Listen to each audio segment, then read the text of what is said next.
guys, welcome to an hour with Lauer. Well, actually, it's only a couple of minutes. Today, we'll be talking about the Varsity girls lacrosse team and their recent game against Holt, every time North has beat Howell this year, and a look at who's going to state.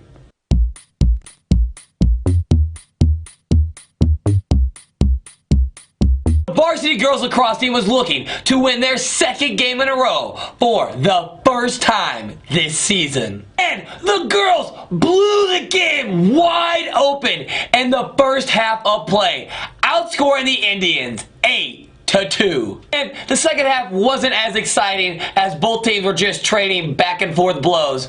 Both teams scoring 6 in the half, and that led to a Knights dub, 14-8. With the girls improving to 6-8 on the season. Next, we will now be talking about all the times that North bested Howell. In the fall, softball was first to take them down 7-5, and then girls volleyball took them down 2-0, ending their 10-year losing streak. In the winter, girls swim put the work on them, and girls basketball not only beat them once, but twice, getting that season sweep over our much-hated rivals. In the spring, boys volleyball beat them twice, and boys tennis decimated them 8-1. You know what they say, nothing feels better than beating Howell. Finally, let me reveal to you who punched their ticket to state this past weekend without even playing. The boys rugby team started out hot, demolishing teams like North County, Chaminade, and Columbia, but dropped a heartbreaker to DeSmet. So, with only one team qualifying from each league, the Knights needed DeSmet to drop a game to Chaminade in order to accomplish their goals. And DeSmet did just that, choking a game against Chaminade, allowing the Knights to slide into that #1 spot and punching their tickets to state, which are at Columbia on May 4th and May 5th. Shout out to the boys for qualifying for state. Go out there and make North proud. And check out Audrey Dicker's video, Northside News, which drops every Monday. And if you missed it, check out Jacob Delaney's Sports Break with Jake, which drops every Thursday. Thanks for tuning into An Hour with Lauer. Bye, guys.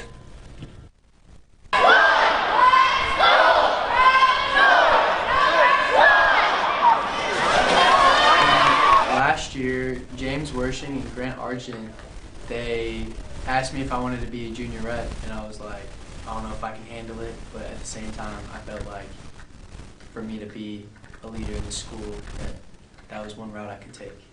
I basically advise everyone. Last year, it was like two reps plus a junior rep, but this year, I've kind of changed things, and I have a lot more people running Instagram, Snapchat, and Twitter, and word gets out a lot better than it did last year. So I basically advise everybody. It makes me want to come to school. I feel like I have a place in the school, and the Goonies is a good way to rally up our sports teams and ultimately try to lead them to success.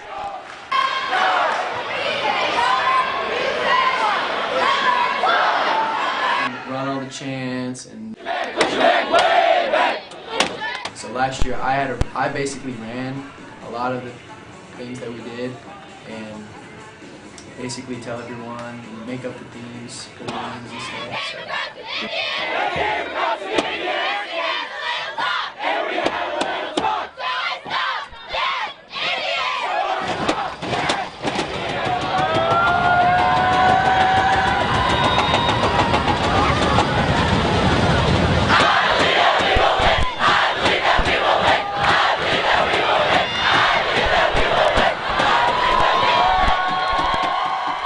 Hey guys, what's up? My name is Emily Hood and welcome back to FHNtoday TV here on the Hood Report. On this week's episode, we will be discussing the released version of Special Counselor Mueller's report, the bombings in Sri Lanka on Easter weekend, and the next challengers for the Blues in the Stanley Cup playoff run.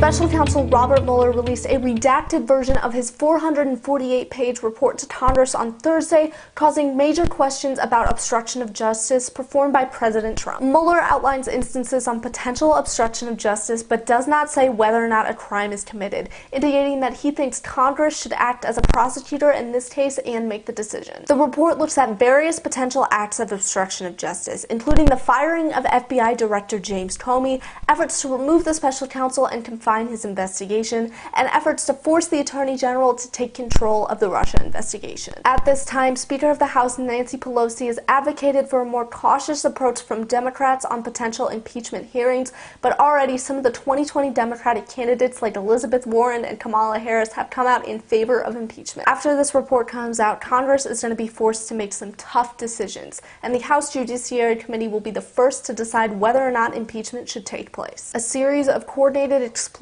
went off in Sri Lanka on Easter Sunday, killing over 300 and injuring over 500. The attack was carried out by a local Islamic militant group, but they were expected to have international assistance. The Islamic State claimed responsibility for the attack, and it is deemed as retaliation for the Christchurch mosque shootings that happened in New Zealand earlier this year, according to the State Minister for Defense of Sri Lanka. As for the U.S. Secretary of State Mike Pompeo has condemned these attacks, saying that radical Islamic terrorism is still a threat. And for a bit of lighter news this episode, the Blues have advanced to the second round of the Stanley Cup playoffs. Guys, I mean, I know I've been talking about the Blues a lot in the show recently, but how can you not talk about them? They're playing so well. In the first round, the Blues faced the Winnipeg Jets, who are known for their very loud home crowd and their notorious whiteout games. The Blues had an impressive start to the series. They won the first 2 away games to go up early in the series. However, once the Blues returned to St. Louis, things got a little more shaky as they lost their 2 home games, and the series was tied at 2-2 after Game 4. Now, the story of this series has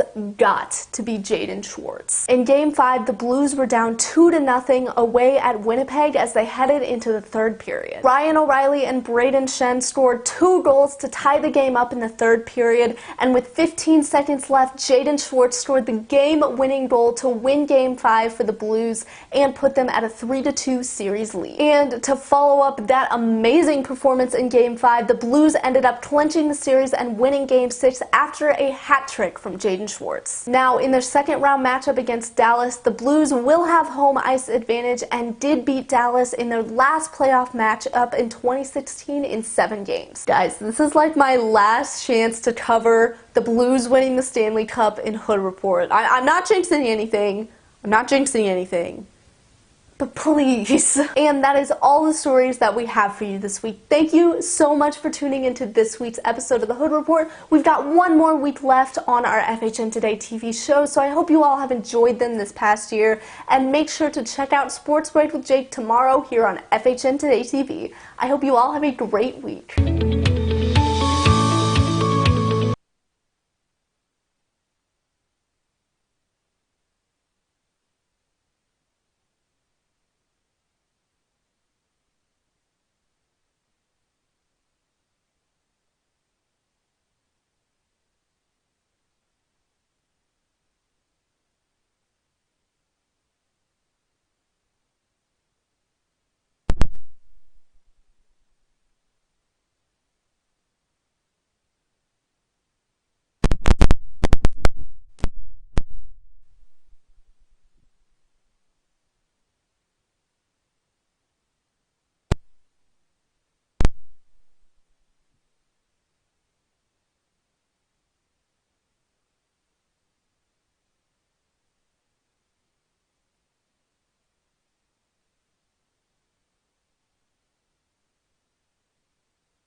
Good evening, everybody, and welcome to tonight's Senior Night Edition here at Francis Howell North of the Francis Howell North Knights and the Fort Zumwalt South Bulldogs. Good evening, everyone. My name is Joel Bennett. Alongside me tonight is Jordan Malovchek.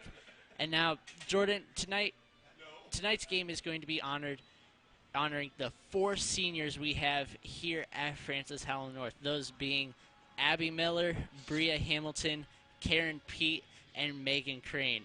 3 of those 4 players have been on the varsity team for the past 4 years. So how emotional do you think this game will get by the end of the game? Well, emotions are going to be running high. It is their last time to be in front of the home crowd here, as Districts is not going to be here at North this year. And it's just going to be a big deal for them. These girls have put in hours upon hours of work throughout their high school careers, and that's definitely going to show here tonight, as they're going to put it all on the line here, trying to get that one final win on the crest of the North Knights field.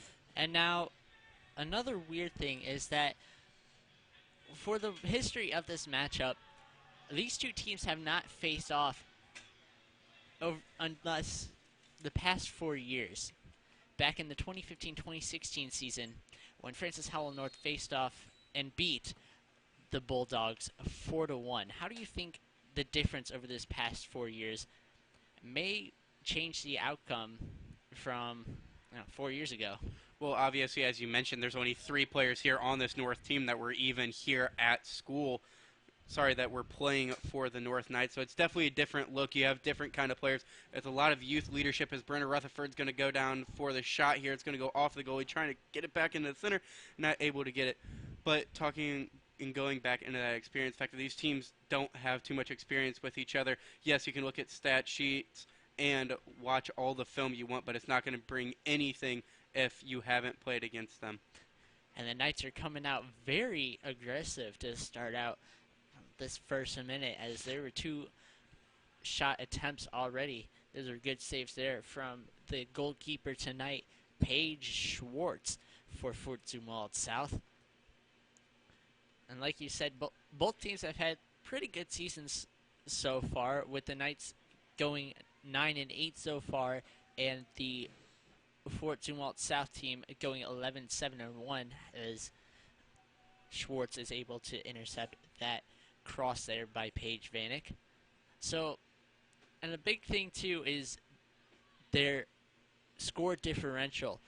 While the Knights are 9-8, they have a -1 score differential, while these Fort Zumwalt South players have a +22 score differential. So how do you think the score for tonight's game is going to play out?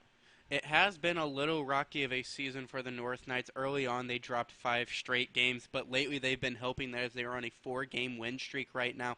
So that's definitely brought their point differential back up, but they haven't been allowing a lot of goals. They've let 31 in all season so far, and so the North Knights, you also have to take that with a little bit of a grain of salt, as they do have a freshman goalie this year in Jessica Gillen. She is a little inexperienced at the varsity level so far, but we are looking for her to have it big tonight, as Bria Hamilton possibly gained the breakaway there, but not able to catch up to it before Schwartz is able to deny it.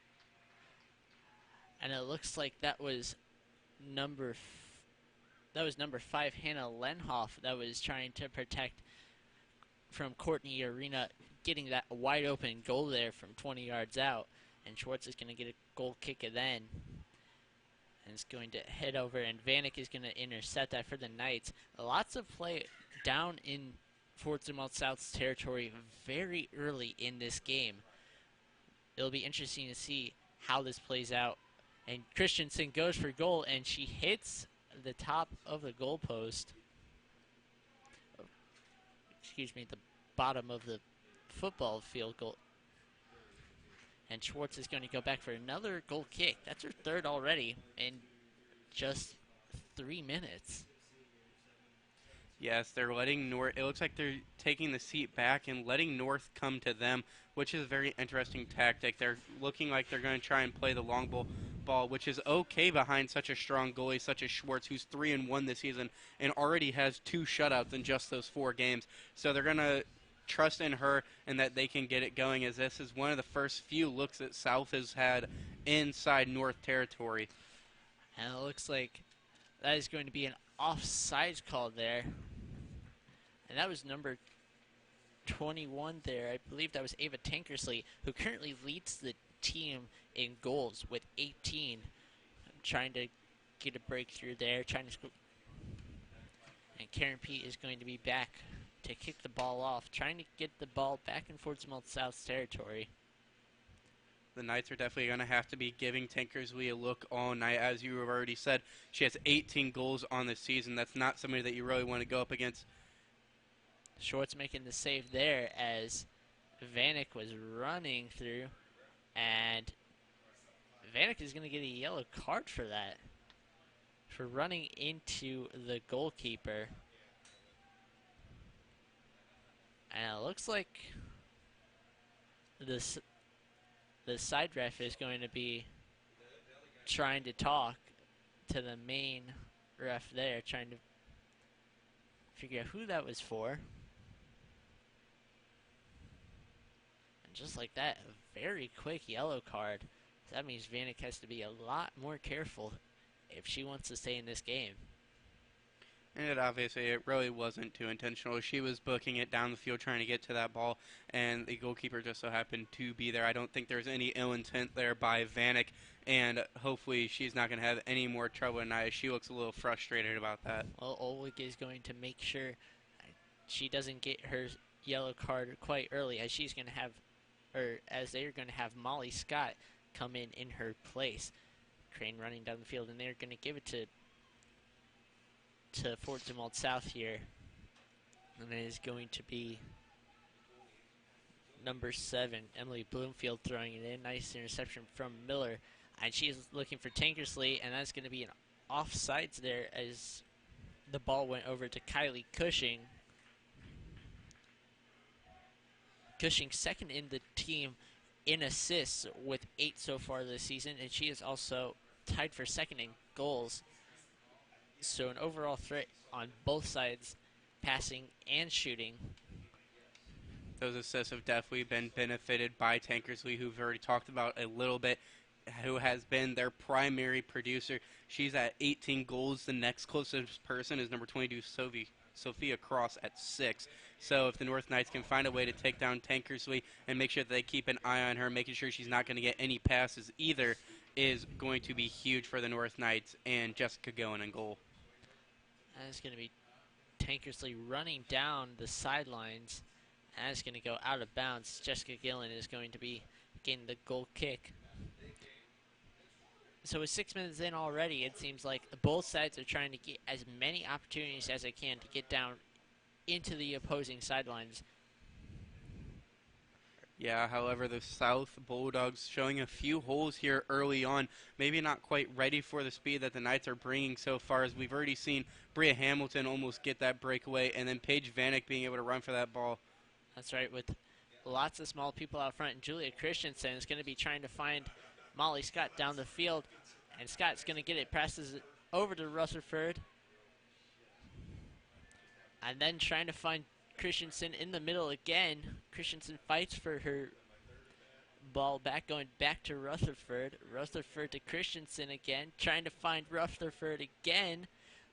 Tries for the cross, but that is going to go a little bit over the head of Molly Scott, and that is going to go out of bounds, and that is going to be in Fort Zumwalt South territory. Nice passing there from Christensen and Rutherford, however, a little bit too excessive on the cross.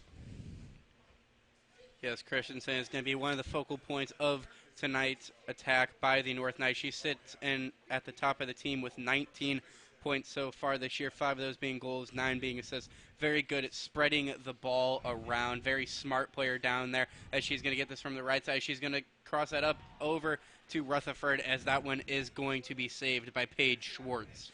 And another thing, too, I'd like to mention, now that we're talking about Julia Christensen, Christensen was a huge assist factor early in the season, but these past 5 games, she has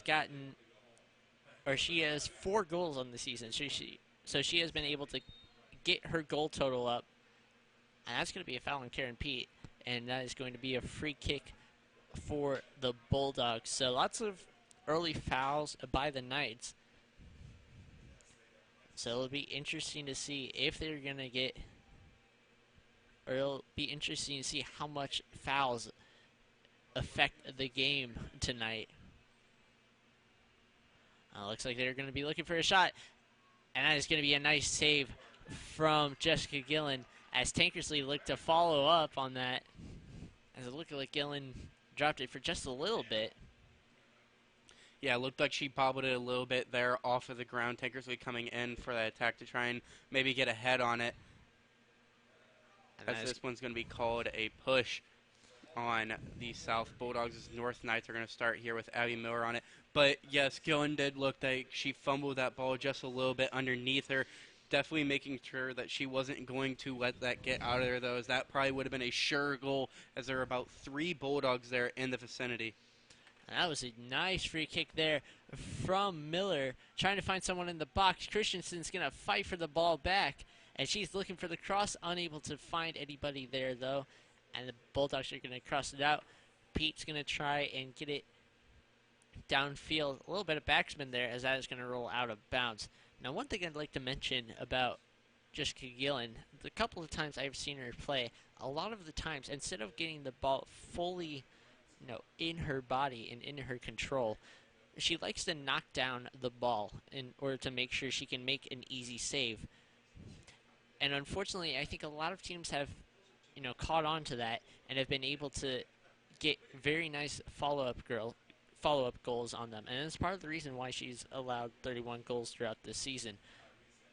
And so I think if she is only a freshman, so take it with a grain of salt, but if she's able to improve on how she makes her saves over these next 3 years, I think she can grow to become a very, very good goalie by the end of her senior year. Yes, and she'll have a lot of her supporting cast back next year, helping with the chemistry of this team. As we've already talked about, there's only 4 seniors this year. A lot of this team is juniors, 7 of them to be exact, as the North Knights will be growing here in this next year or so, and definitely looking like probably a new team next year with all the chemistry that they're going to have. And along with that, too, she is going to have one of her greatest allies in the back for the next 3 years, that being one of the other freshmen on the team, McKenna Davis, who has been on the varsity team this entire year. So it'll be interesting to see how the two will work together to prove and try to get no goals in the back of the Knights' net. Yes, that's definitely going to be something that's always good to have, is that relationship with somebody that's supposed to be defending you and helping you look even better. As that bond forms, they'll learn a lot of different things. They'll be able to communicate better as they get older and older, which is definitely a big pro. Knights pushing it down the field again. It looks like it's going to be to Rutherford. Rutherford able to escape from that. They're passing it over to Courtney Arena. And Arena is going to be passing it back to Lauren Shaw, looking up for Molly Scott. And Miller's going to try and get the ball, and it'll go to Pete, and then back to Miller. Miller trying to find someone in the middle, going around. That was an ankle breaker, causing the Goonies to go crazy as she went around Grace Faraday. And just like that, the Bulldogs are moving down the field. It looks like Tankersley is going to be trying to get the ball down the field as she shoves Karen Pete down. And that is going to be a yellow card for Tankersley,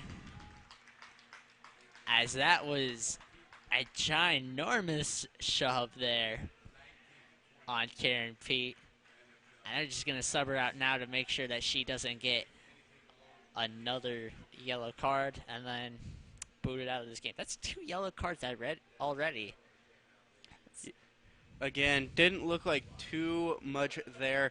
Obviously, the hard fall there by Karen Pete, but I don't think it was necessarily a hard shove. I don't think there was any ill intent, just a little shove, maybe shoved a little harder than she thought, as it did look like a pretty nasty spill over there for Pete, but she's up and fine, and Tankersley has now been taken out, which the North Knights can breathe a little bit of a sigh of relief now, as the constant threat of having Tankersley out there to score a goal for the Bulldogs is not out there anymore. That's right, and that's going to be Tankersley's second yellow card of the year, so be very interesting to see how they manage their game plan now with their top attacker out because of a yellow card at this point. That's going to be a holding call as the defender is pulling on Julia Christensen, trying to get her off of the ball. Once again, Miller's going to get another free kick here. Let's see if she's going to find someone in the box and possibly have the first goal of the game. Miller's going to be booting it down the field. What a nice kick there. Nice save from Schwartz, though. It looked like Miller was very close to finding the head of Julia Christensen. That'll be another interesting thing to see tonight, as both Abby Miller and Julia Christensen are planning on going to SLU to play soccer. So it'll be interesting to see how much of a chemistry they will be able to grow. And Julia Christensen with a very nice assist, or with a very nice cross there. However, she was unable to find either Bria Hamilton or Courtney Arena.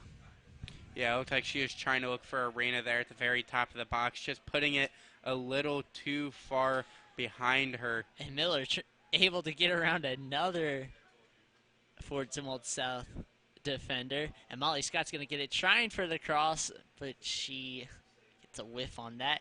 She tries again, and she gets it to a Fort Zumwalt South defender. And then Arena is going to get it back to Scott.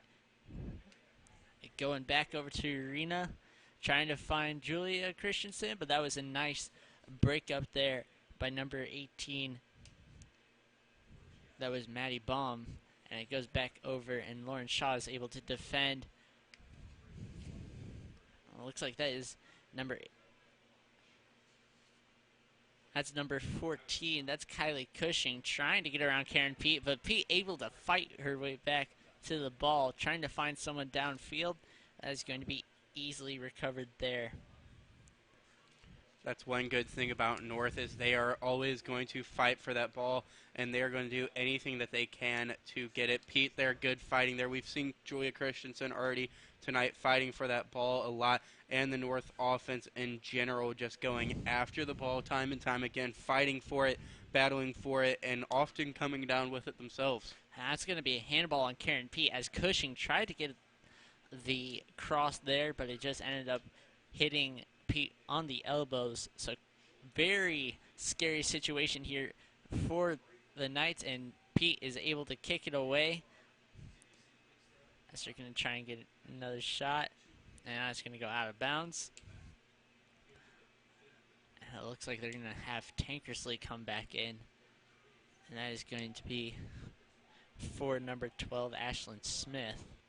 Smart call here by the Zumwalt South coach, as he is going to bring in their leading goal scorer in a prime location, as they're so close to the North Knights goal, possibly trying to get a little bit of power in there, as this one, though, is going to go out of bounds on the South Bulldogs.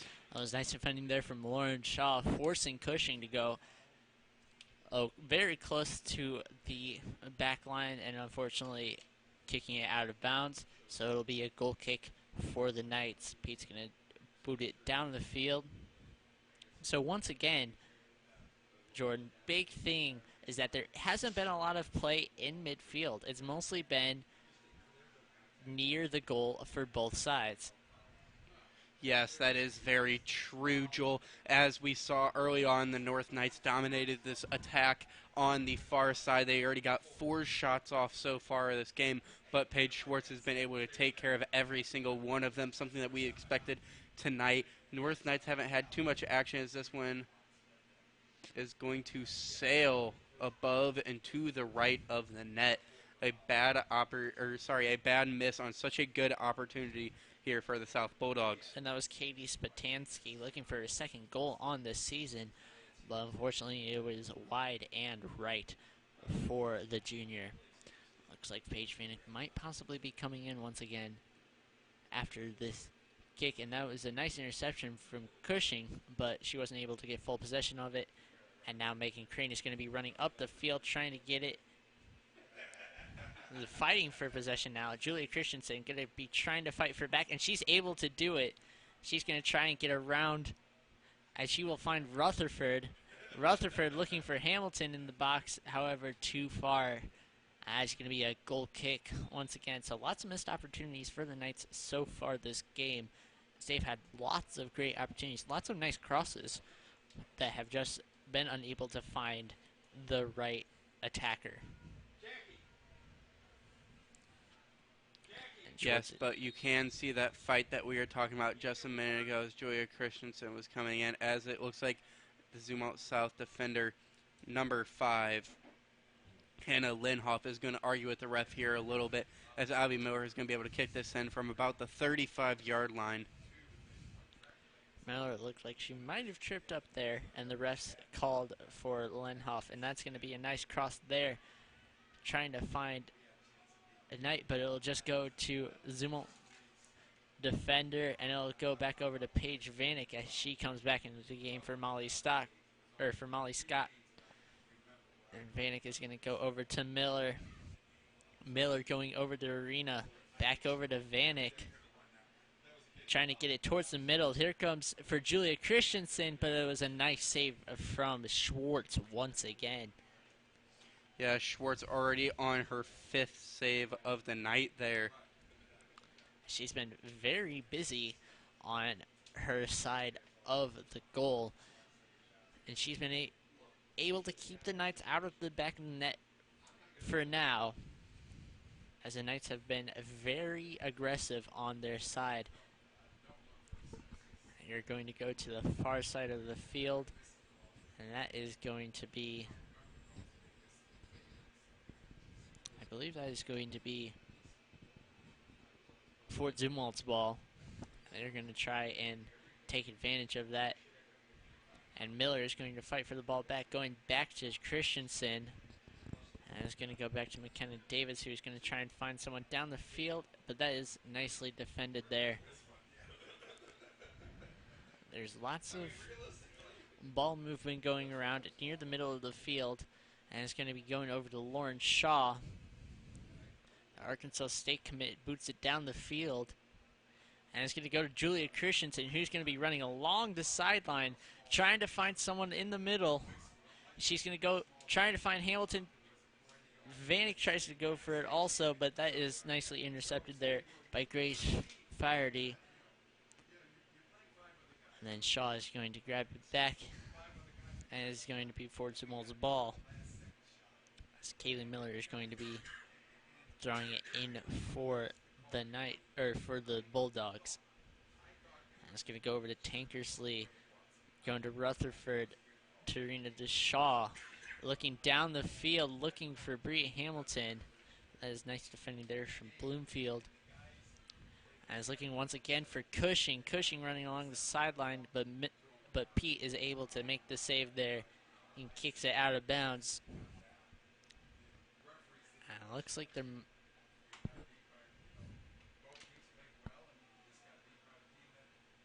and they are not going to be making the substitutions now, as they are going to continue play here. It looks like Tankersley is going to get it over, and that's to Spatansky. Spatansky going back over to Miller, and it's going to be booted down the field looking for Lenhoff, but it is going to be nicely defended, and that's going to be looking for Julia Christensen. If that didn't have backspin, that would have been wide open for Christensen, trying to get around Petrosky, and she does, but that is a nice save from Schwartz once again. Nice of her to escape with 3 Zumwalt South defenders, basically creating a triangle around her. And Pete's going to go over to Rutherford, and Rutherford's going to miss the chest hit there. And that is going to go back over to Fort Zumwalt South. Here's Tankersley passing it back, trying to look for Cushing. Cushing, who stayed on side during that. And that's going to be a 3-on-2 attack here. And that's a nice way to break it up by McKenna Davis, as he was looking for Sophie Downer. And it's going to go back over to Rutherford. And it's going to be kicked out of bounds by number 18, Maddie Baum.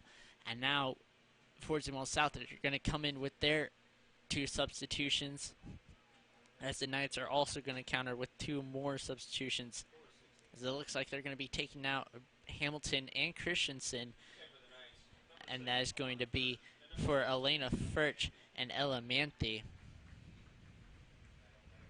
Yes, on that last defensive stand there by the North Knights, it was a good read by them. They realized that they had the man up. McKenna Davis moving more towards the center of the field to block anything that may have came through, but Karen Pete very good at dealing with it over on that far side against Cushing herself, as she has been dominant on that far side all night.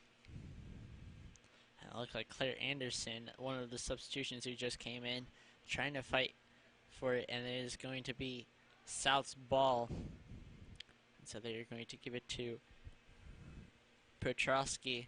He's going to chuck it down the field, trying to get it around Cushing, and they're just going to kick it out of bounds once again. Now it looks like Cushing is going to be coming out for Danny Hudson for Fort Zumwalt South. Now they're going to give it to Petrosky to throw it in once again.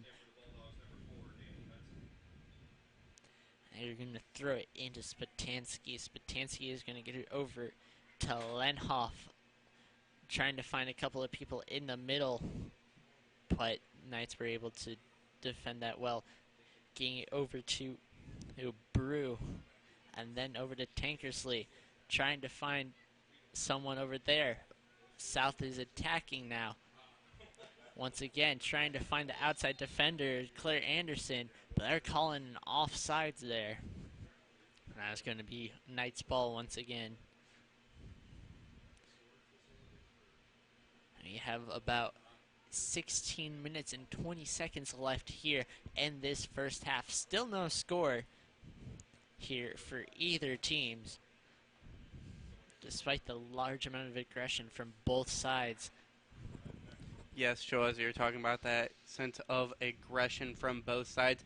Both teams, as you were saying, score was here so far, but they've both gotten there in completely different ways. The Zumwalt South Bulldogs doing a very good job in net tonight, as Paige Schwartz already has 6 saves on the night after facing 6 shots, as she has just been absolutely dominant back there in the back. She knows when to play aggressive, but also knows when she needs to play a little bit more conservative play in the net. But then North Knights have just done a good job of not letting them get anywhere near Jessica Gillen. That's a nice save there from Gillen. And it looks like there was a little bit of aggression there, speaking of which, as Megan Cranes gets shoved down there. I believe that was by number 4, Danny Hudson. So, once again, a very nice offensive opportunity for South. And unfortunately goes to waste, as Karen Pete is going to be kicking it out of the box for the Knights. Smart play, though, by Crane there. She saw that Gillen was coming out to make that save, but also being able to just put the body in between the ball and the Zumwalt South attacker was a good job by Crane, who had the heads-up play there. Miller tries to find Paige Vanek, who is running full speed along the sideline. However, that was a nice interception there from Bloomfield, as they're going to go down the field. And Anderson tried to get to the ball, unfortunately unable to get to it, so it'll be Knights ball. 14:30 here left in the half. Shaw is going to be running back after get it after the ball that went all the way across the track. Shaw is going to be throwing it into Rutherford. She tried to do a trippy play there. Unfortunately, fell down in the process. And it's going to be go back over to Fort Zumwalt South, as Furch and Manthe tried to get more possession of it. And it looks like Fort Zumwalt South player tried to find number 11, Sophie Downer, down the field. Unfortunately, once again, another goal kick for the Knights. And then Emily Vandeveer is going to be coming in for Katie Spatansky now with 13:30 left in the half. And here comes Karen Pete with the goal kick again, looking for Paige Vanek, and it goes right through her legs. And that's going to go to the Bulldogs. So it looks like Brew's going to be throwing it for the Bulldogs. Vanek looking a little surprised there herself. She thought she had that one under control, but it just slipped right through. Had that huge amount of spin. McKenna Davis going to sky this one out of play. And it's going to be Bulldogs throw once again. And it looks like it is going to be, once again, Cammie Brew. She's going to be trying to find Tankersley. Nice defending there from Abby Miller. And it is going to go back to the Bulldogs, to the defenders, trying to find someone as it's going to go to Davis, and it's going to go back over to Lenhoff, and that's a nice save there from Jessica Gillen, as it looked like that was Danny Hudson that was trying to get her head on the ball and get the goal.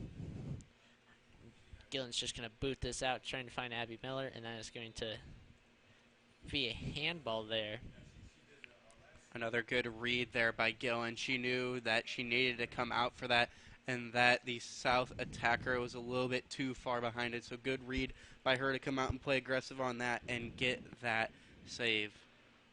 And it looks like both sides are going to have one substitute next time they allow it. And it looks like Tankersley was trying to get ahead on the ball, like I said, but that free kick is going to go just to Jessica Gillen, and she makes another save here. She's picked up a couple of saves pretty quick here in the latter part here, as she's now up to 4 shots faced, and she saved all 4 of them. As you can see, we're still at 0-0 here as we hit the 11:30 mark here in the first. But she's done a really good job of playing smart and knowing when to come out and when to go for it. Looks like Miller's going to get the ball back after getting bumped there by Sophie Downer. Looking for Furch, and Furch is going to fight her way back, trying to find someone in the back. She's going to find Megan Crane. That's going to be a foul. That was on Sophie Downer. And so now there's going to be a free kick. Wonder if they're going to allow... They are not allowing the substitutes to come back in, so be interesting to see when Julia Christensen for the Knights gets back into the game. It looks like she's going to boot it down the field, and that is just going to go out of bounds. And now they're going to let the subs in. Julia Christensen is going to come in for Courtney Arena. Christensen definitely brings that fire for the North Knights, not just in her attitude, but in her gameplay. Earlier we mentioned about her play lately, 4 goals in the last 5 games. She now sits at 5 goals, 9 assists, sitting at 19 points, the leading point getter here for the North Knights this year. And it also looks like Abby Hacker and Kaylee Miller are going to come in for the Bulldogs, and that ball is just going to roll back to Schwartz. Schwartz makes another save there, and she's going to boot it down the field once again as Christensen's going to recover that. And Christensen going again, looking for Miller. And Miller's going to boot it down the field, trying to find Manthe, and she breaks through. And she goes around a defender, trying to get the goal, but Schwartz is going to recover that. Great sequence of events there by Manthe, able to realize that she didn't have enough speed going forward and that the South defender was coming up on her pretty quickly, but good idea to cut back in, just not able to get enough leg on the ball to put it behind Schwartz. Christensen trying to go around again. That was nice defending there. That was number 16. That was Cammie Brew, and that's going to be a foul. Christensen looking a little frustrated in how she is playing at the moment, as she was ready to get back on the field, playing with that chip on her shoulder that we like to see. Now Miller is going to be taking the free kick here. Good opportunity here for the North Knights. She can either try and find someone in the box or just go straight for the goal from here. Abby Miller definitely has enough leg for it, and she has that great positioning. She is going to try and use it on the ground, and they are going to get it back to Miller. Miller running to the opposite side, where she usually is, trying with a nice flick pass to Megan Crane. And it's going to be Fort Zumwalt's ball. After that 8:20 left in this half. The Goonies not liking the call there by the refs. That is going to be a ball, and it's going to go over to McKenna Davis. And that's going to go back to Tankersley as she finds someone wide open on the opposite side. That's Claire Anderson. And she's going to stay in. She's going to stay on side for that. And she's going to pass it on. Christensen just running into number 19, and that is going to go. And that's a nice save there from Jessica Gillen. Now it looks like Christensen was holding on to her head there as she had that collision. And Miller's going to get the ball. Although that was an example of her scrappiness and eye for the ball and the ability to fight for the ball that we've seen all night as Tankersley's going to go down there. And that was a tripping there by Lauren Shaw as Tankersley is going to get the foul there at around the 25-yard line mark. And that'll be number 7, Emily Bloomfield, that'll be taking this free kick. You haven't seen what power she has, so let's see if she'll try and go for goal or if she's just going to try and find someone in the box. Looks like she's going to be trying, and that's nice defending there from Megan Crane. And they're just going to get the ball out of bounds for the Knights. Nope, Ellen Manthe is going to get it. Trying to get it out of bounds, and Manthe is going to get around both the players. Passing it back to McKenna Davis, trying to find Elena Furch. And she is going to pass it back to Christensen, who is double-teamed there, is able to get around them. That's 4 defenders she just got around there.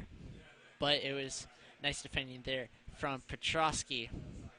Good read back there by Manthe to know when she needed to take charge of that situation and bring this back in for the North Knights, as that saved them, giving the Bulldogs a possession. And she's going to battle here again on the side as she's going to be pushed down by number 7. And that is going to be Knights ball. So with 6 minutes left, once again, Abby Miller is going to be getting the ball. Once again, right around the 25-yard line mark.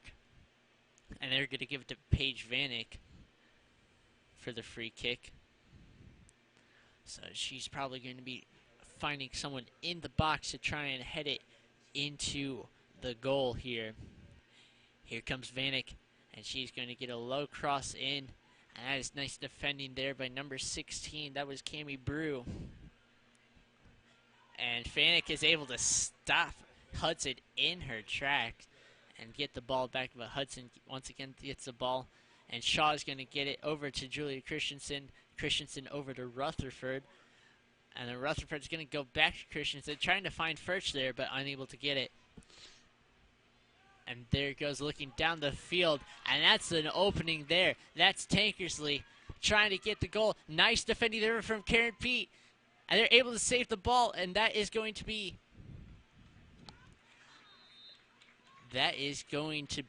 a corner kick, I believe. No, it's going to be a goal kick. So nice defending there. Nope, it is going to be a corner. So nice defending there from Karen Pete to protect the goal, as it looked like Tankersley was one-on-one with Gillen there by the time she hit the edge of the box. Yes, great running there by Karen Pete to catch up with Tankersley, who's such a fast player, as this one looks like it goes off the side on the post there on the far side.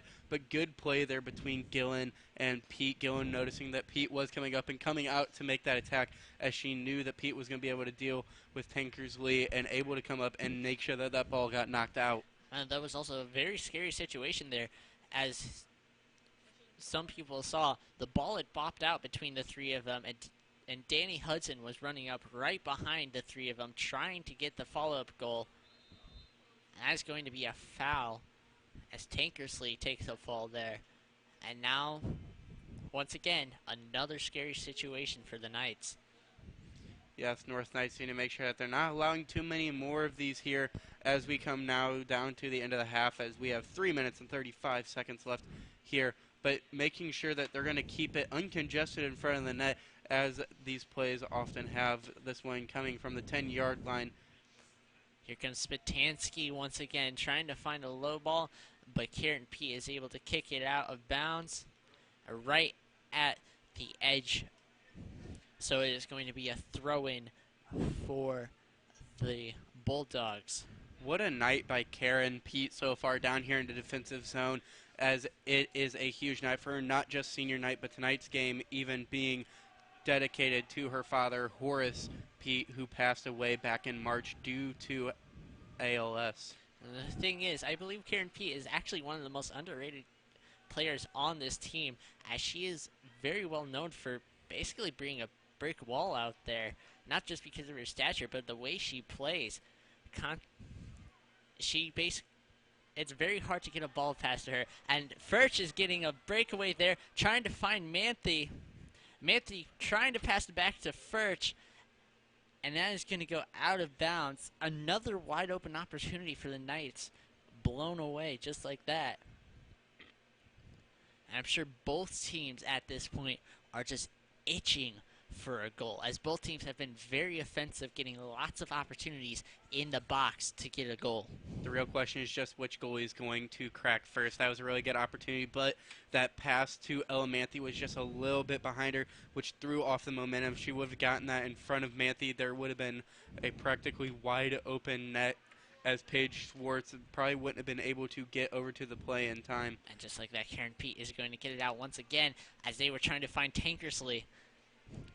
So this seems to be a very interesting matchup between the two sides, as it's going to be Tankersley and Pete, as we've seen a lot here tonight. It'll be interesting to see how Tankersley is going to try and get around Pete. And that is going to be another save from Jessica Gillen. Just 1 minute and 20 seconds left in this first half. And it's going to be booted down the field by Gillen, looking once again for Tankersley. And it's going to be a foul on McKenna Davis. Like I mentioned earlier, Jordan, lots of these, I believe that fouls are going to be the decision, are going to help make the decision of who tonight's victor is going to be. And Yeah, at some point somebody's going to make too big of a mistake, and that's going to give a chance as the North Knights get lucky with this one, as that one is going to be blown offside. But even with that offsides, that was a very nice save there from Jessica Gillen, as she came sliding in, trying to make sure that Cushing didn't get that goal there. It's going to go down to the final 20 seconds here, as it looks like Cushing is going to try and lead another attack, and Shaw is going to protect it. 15 seconds left now. Rutherford getting it down the field, and is going to go over to the Knights, trying to pass it down the field to Furch. Furch trying to find Christensen, unable to do so. Rutherford trying to get around, and that is going to be the end of the first half here, as we are going to go into the second half scoreless. That's going to make this final half a very interesting one. Wouldn't you say so, Jordan? Oh, yes, definitely, with what's on the line for the North Knights, trying to possibly slip up a little bit more in their standings, as these Knights have struggled a little bit this year, sitting at 9-8, trying to look to try and pass the Francis Howe Vikings, who they beat last night, trying to make and complete this late season push here, as they've looked good throughout the night. They've looked good on both sides of the ball, down starting with the offense tonight. They're looking like they're on fire. They're playing scrappy. People like Julia Christensen fighting for the ball and staying on it, being able to lead a North Knights attack who's already put 7 shots on the goal. Just Paige Schwartz has been absolutely incredible tonight, as she has been throughout this season so far. But then going down to the other side with people like Karen P. and McKenna Davis, as well as Jessica Gillen, who's been playing very well. She's got 5 saves already tonight. But the North Knights need to make sure that they're going to limit these fouls. They've already had a lot of chances for the Bulldogs and a free kick, a couple of scary situations where the North Knights have just gotten lucky with them getting the coin flip on whoever hit the ball first. And so I think the big question is, what do you think both teams need to do in order to break away from the other team and get the victory here tonight? Well, the North Knights just kind of need to slow it down a little bit, and not in how they're playing or how they're and their speed, but in their heads a little bit, as we saw in that last breakaway where Furch and Manthe had a great opportunity to take the lead here into the half. They let it get a little too quick for him and put the pass a little behind Manthe when Furch passed it. So the North Knights need to make sure that they're doing the little things right when they have that opportunity and scoring on those. All right. We will be back here in approximately 8 minutes for the second half of this game.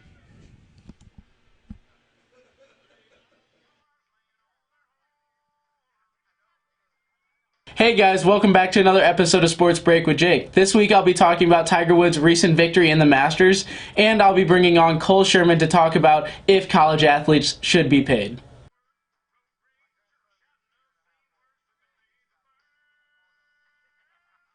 This past weekend, Tiger Woods took on the Masters at Augusta National Golf Course. This past weekend, Tiger shot more aggressively than he does in the past because he realized that he needed to keep up with these younger guys, and he ended up shooting 14 under par in this tournament.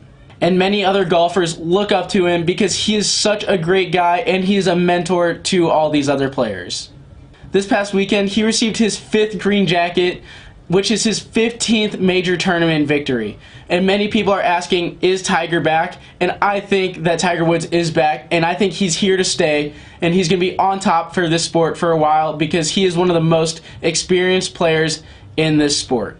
I don't know about you guys, but I'm really excited to see Tiger back because I used to watch him whenever I was younger, and he used to be such a great player back in the day, and with this recent slump that he has lately, it is nice to see him back performing at a high level. A couple weeks ago, Virginia's men's basketball team won the national championship, which brought a close to March Madness. With all the revenue that they bring in, the question comes up, should college athletes be paid? And I'm going to bring in Cole Sherman to talk about that. Hey guys. So, 60% of D1 and D2 athletes don't get scholarships. This leaves 4 of every 10 college athletes to be left with having to pay normal tuition. On top of having to train year-round for their sport, athletes also have to balance their classes. This leads to an ultimate stress level of having to deal with team activity and work in the classroom. The NCAA brings in more than $1 billion a year just from the tournament. This revenue is all brought in due to the players and them who are putting on the show at no cost. And as goes for us two here, we both believe that college athletes should be paid. Thank you guys for watching, and be sure to check out Emily Hood's The Hood Report and Dylan Lauer's Hour with Lauer tomorrow. And make sure to check out my recent boys golf story on FHN Game Day. Bye guys. Bye guys. Hey guys, welcome to an Hour with Lauer. Well, actually, it's only a couple of minutes. Today, we'll be talking about the Varsity girls lacrosse team and their recent game against Holt. Every time North has beat Howell this year, and a look at who's going to state.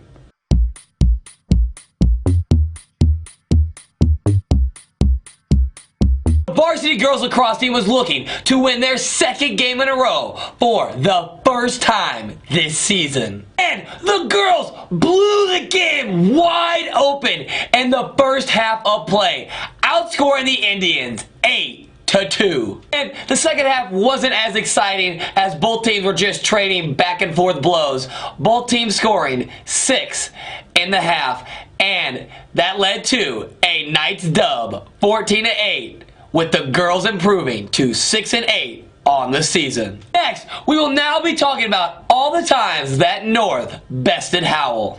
In the fall, softball was first to take them down 7-5, and then girls volleyball took them down 2-0, ending their 10-year losing streak. In the winter, girls swim put the work on them, and girls basketball not only beat them once, but twice, getting that season sweep over our much hated rivals. In the spring, boys volleyball beat them twice, and boys tennis decimated them 8-1. You know what they say, nothing feels better than beating Howell. Finally, let me reveal to you who punched their ticket to state this past weekend without even playing. The boys rugby team started out hot, demolishing teams like North County, Chaminade, and Columbia. but dropped a heartbreaker to DeSmet. So, with only one team qualifying from each league, the Knights needed DeSmet to drop a game to Chaminade in order to accomplish their goals. And DeSmet did just that, choking a game against Chaminade, allowing the Knights to slide into that #1 spot and punching their tickets to state, which are at Columbia on May 4th and May 5th. Shout out to the boys for qualifying for state. Go out there and make North proud. And check out Audrey Dicker's video, Northside News, which drops every Monday. And if you missed it, check out Jacob Delaney's Sports Break with Jake, which drops every Thursday. Thanks for tuning into An Hour with Lauer. Bye, guys.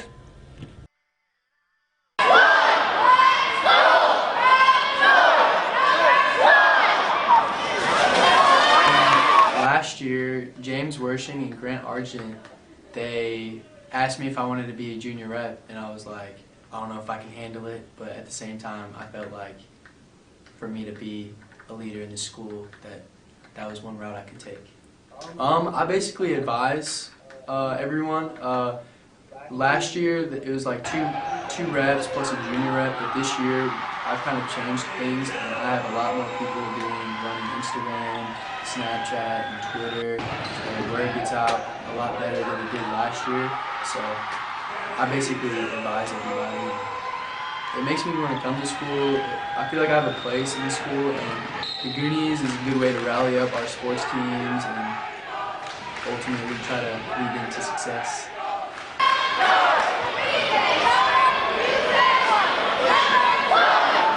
And run all the chants and.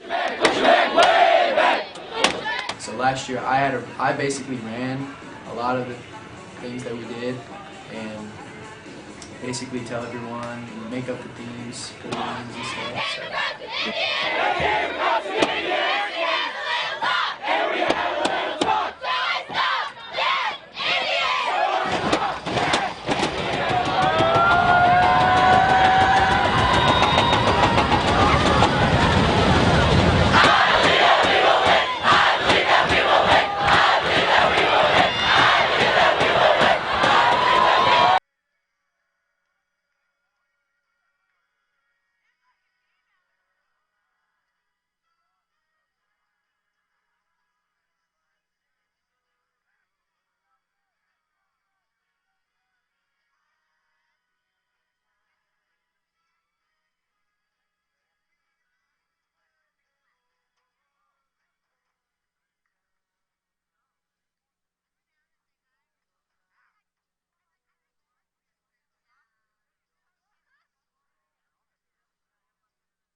And we are back here at Francis Howell North for tonight's senior night for the girls soccer team as they go up against the 4th Zumwalt South Bulldogs. Once again, my name is Joel Bennett. Alongside me tonight is my co-announcer, Jordan Malovchek.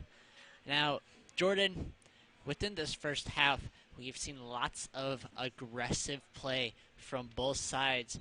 However, the score says otherwise, as neither team has been able to get a goal. So what do you think both teams have to do in order to get that goal to get the win?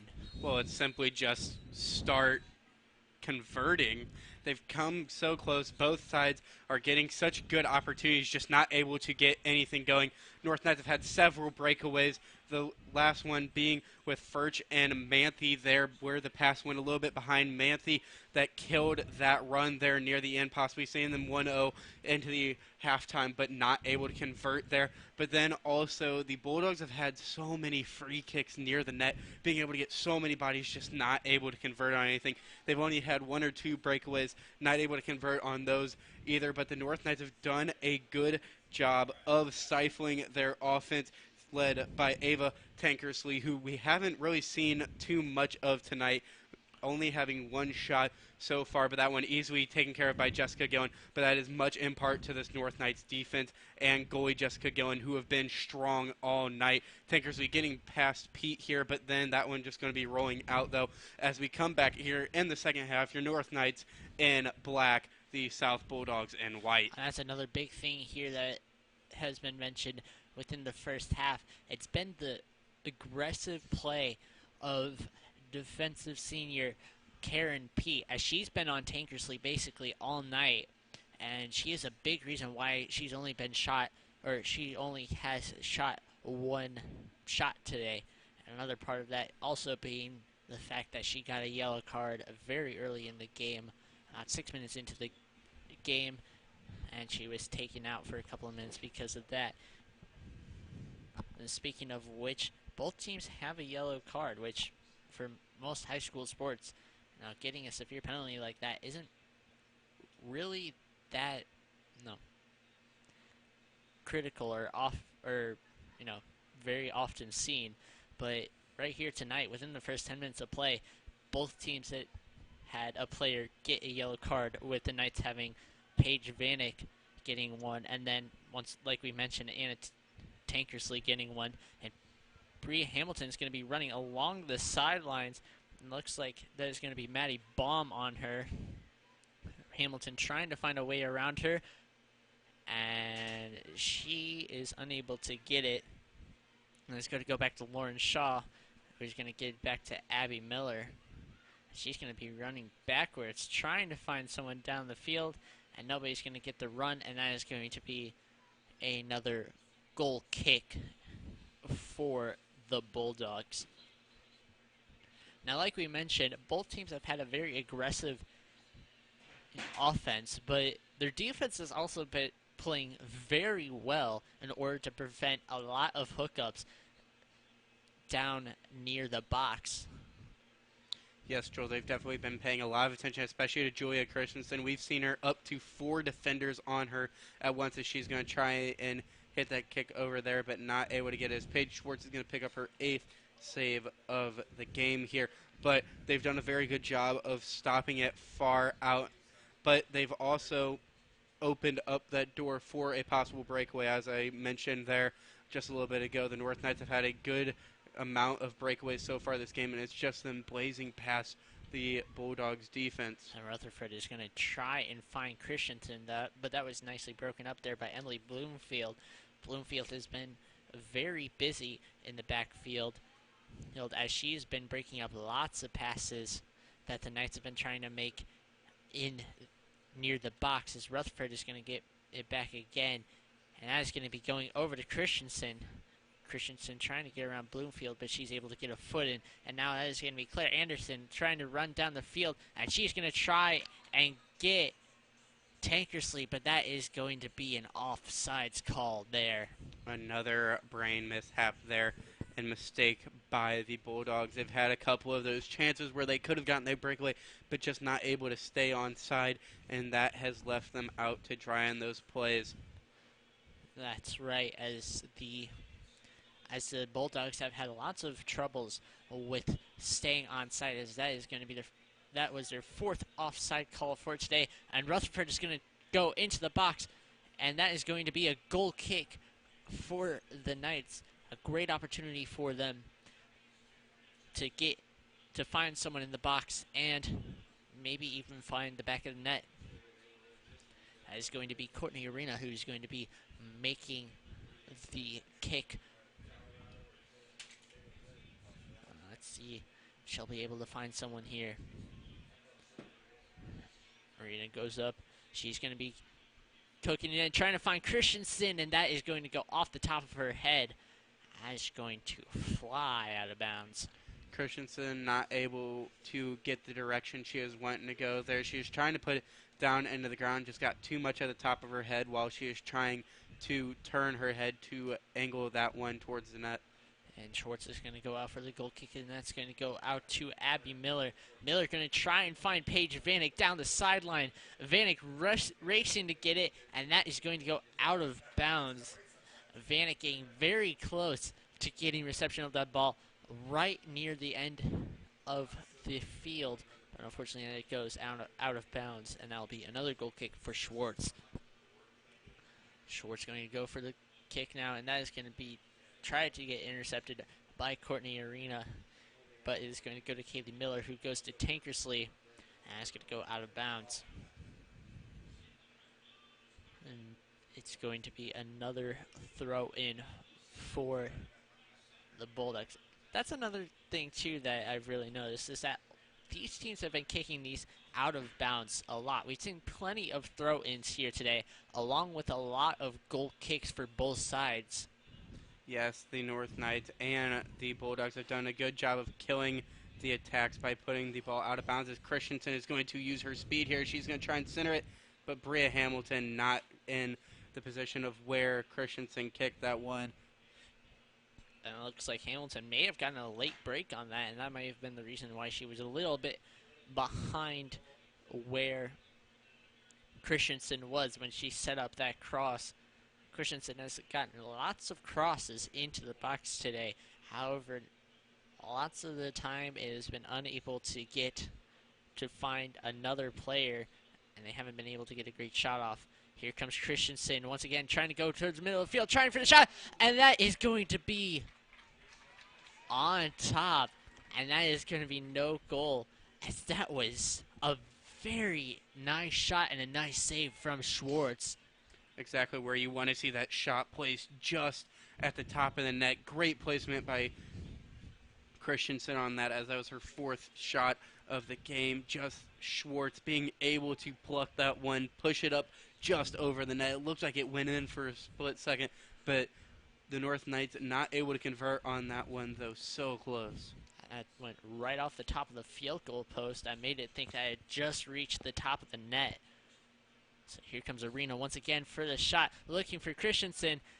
And that is a nice save there from Tankersley. That ball that was headed in from Abby Miller reached the side of the net that Schwartz was not on. And is going to go towards the middle of the field, as she is going to be looking for Cushing. And Miller is able to get it back, and she gets around Cushing. And she is going to be looking for Paige Vanek. And she is able to find her. That was heavy defense there from Claire Anderson. It is going to go back to Megan Crane, who's going to push it back, trying to find Miller, and she will. Miller looking towards the left side of the field, and Cushing is going to shove her off. And it's going to be Knight's ball. And it seemed like they were having a shove fest there between Cushing and Miller. Now Miller is going to get another free kick here. Let's see if she'll try and find in the box, or if she's just going to go for a short pass off to the side to someone like Lauren Shaw. She's going to boot it in, and she's looking to find someone, and nobody's going to be able to get there. And it's going to be a goal kick there. And it looks like number 3, Kaylee Miller, is going to be coming off. And that is going to be for, I believe that is number 8, Grace Faherty. Another goal kick here from Schwartz. Here goes Schwartz with the kick. And is going to go over to Paige Vanek, who misses the header. And is going to go over to Tankersley. Tankersley trying to find Cushing. And Cushing is going to go there. Cushing against Pete there. She gets around her, trying to get the cross, trying to look for Havarton, however, unable to get it. And it's going to go back to the Knights, as Bria Hamilton is going to get it now back over to Miller. Add that to the highlight reel for Pete tonight. She has played outstanding defense here for the North Knights, not just only against Tankersley, but now we see up against Cushing, who is one of their other lead attackers on this team. Great job by Pete there, able to stay calm, stay with Cushing. And here comes Crane stopping the attack there as Tankersley was coming on very quickly. Here comes Cushing trying to get the ball, and that is going to be to Jessica Gillen. That's going to be a yellow card on Cushing. The second one on a Bulldog tonight. Cushing's second yellow of the year. Same thing as what happened with Paige Vanek earlier, just going after the ball with some intense passion, and just so happened the goalie ended up being there, not able to stop, and just running into him. And now that looks like Sophie Downer, who is going to come in for Cushing. And now there is going to be a free kick back in the Knights' box. Karen Pete is going to take that. We have just gone 10 minutes here in this first half, or in the second half. And it is going to be a ball out, and Pete is going to kick it out, and it's going to go over to Tankersley. Shaw is going to defend it there, looking for Rutherford. That is going to be intercepted there. And Rutherford and Shaw running for it. Going to go to Rutherford. Rutherford is going to get it over to Christensen. Christensen's going to spin around, and that is going to be Knight's ball. They called a foul there. Christensen looking a little shaken up there. I believe that's her right leg that she is limping off of at the moment. Along with that, I think Christensen was upset with the call. She thought she wasn't fouled on that, and she had a perfect opportunity to get down the line and get something started once again. Here comes Miller with the ball. Miller with a nice kick over, and that is going to be defended by the Bulldogs. Arena is going to try and get around, and that is going to be a nice boot there. As South Pete trying to push defense is going to go to Shaw. Is going to go back over to Miller. Miller's going to get the ball, trying to find someone. She knocks it over to Vanek, but that is nice defending there. That was by Faraday. And it's going to go over to Spatansky. Spatansky trying to look for Tankersley, but a nice interception there. Once again, Karen Pete. And then Miller going down the field looking for Julia Christensen, and that's going to be an offsides call. And Christensen had a very open goal if she stayed on side for that. Yeah, not good there for the North Knights, as that was probably their best chance so far with Christensen by herself in the box, but not able to convert there. Looks like Schwartz is going to take the kick here. She's going to boot it down the field. It's going to go over to Miller, and that's going to get taken by Spatansky. Looking for Tankersley. Tankersley versus Pete. Once again, Tankersley trying to get it, and she's going to kick it out to Megan Crane. And Crane is going to kick it out of bounds. Once again, another fierce battle between Tankersley and Pete. Pete has been the thorn in the side of this Bulldogs attack. As you can tell, we've been saying her name all night. That's right. Pete has been a very important piece for that defensive end there. And Karen Pete has been a very unsung hero for this Knights team the past 2 years. As the ball is going to go out of bounds in favor of the Knights, as that ball rolls off of Spatansky. Now it's going to go back to the Knights. And Megan Crane is trying to figure out what to do, and she's just going to chuck it down the field, and that is going to go to Faraday, and now it's going to go over to Vanek, and that was just off the mark for Abby Miller. Trying to get someone in, and here comes Claire Anderson onto the bench, as now it's going to be Cammie Brew. She was coming on. And it's going to go over, and that is going to be kicked over by Look like Lenhoff, and that's going to be once again defended by Pete. And it's going to be going back to the defensive side for the Bulldogs. And that's Faraday running down the field, trying to get an open shot. And that is a nice save there from Jessica Gillen. As Faraday from the defense looked to try and get a goal on there. But Gillen was able to handle that quite easily. She's going to boot it down the field. And it's going to be Julia Christensen's ball once again getting around the defenders here. And she's going to get it down the field. It looks like for Rutherford. Rutherford going for the shot, but Schwartz is able to make the save. Another great opportunity for the Knights. Just a little bit misplaced there from Christensen. That was very nicely done. And Christensen is going to get the ball once again and miss hit. And it's going to go back to Schwartz. She's just going to handle that once again. She's going to boot it out once again. Trying to find a different person this time. And she's going to find Abby Miller. And it's going to go over to Tankersley, but Pete is going to make the save there. So, unlike the first half where we saw lots of booming energy, it seems like both teams are, while they are being fairly aggressive, they're being a lot more, conservative, I believe.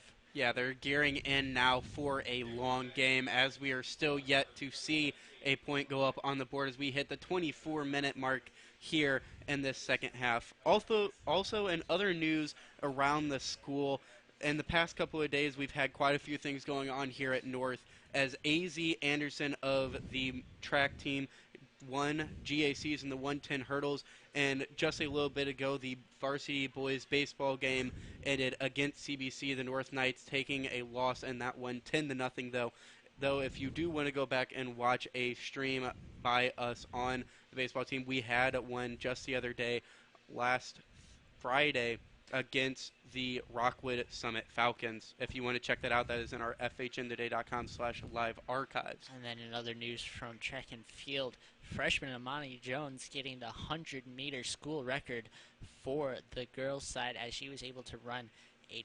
12.3 in order to get the school record. So congratulations to her. She won the GACs there. Along with that, Sam Scherf and Ben Ludwig going 1 and 2 for the boys pole vault at that same GAC. So very interesting stuff here around FHN. But for now, all eyes are going to be on this senior night here at Francis Howell North for the girls soccer team. Which once again, my name is Joel Bennett. Alongside me is Jordan Malofchuk as we are reaching the 22.5-minute mark here in the second half, as both sides are scoreless still in this very, very interesting match. And the news of national sports, though, the Blues and the Dallas Stars just had puck drop just a few short minutes ago. Obviously, that is a Game 7 here in the second round of the Stanley Cup playoffs. So if you want to, you can tune into that game on NBC Sports. But you can also stay here, too. That would be nice. As Jessica Gillen was able to make the save here.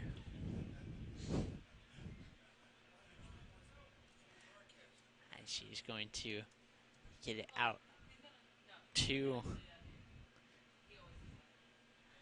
looks like that goes out to number 8, Grace Faraday. Faraday's going to run it down the sidelines, trying to get it around everyone. And that's going to be gotten out to Brew. That's going to go out to the sidelines. That looks like that's to number 11, Sophie Downer.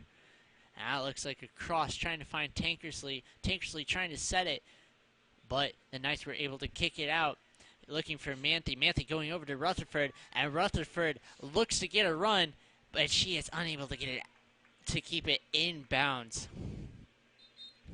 So that small little mix-up there made the meaning of, or was the difference between a long run down the sideline or even just a small little thing. And it'll go out to Tankersley, and that's just going to go out of bounds quickly. And it's going to go back over to Manthe, who's looking for Furch now. That's going to be an out of bounds call, or offsides call. That's going to be for Zumwalt Southpaw. Manthe realizing there just as they called it that she was offsides, looking a little displeased with herself. And that ball is going to go back over. It looks like that was number 23, Jay Wustis. First time we have seen her out on the pitch tonight. Miller is going to slowly run the ball out as she's not getting pressured at all. Going over to Shaw. Shaw trying to go down the sideline looking for Furch. Furch going over to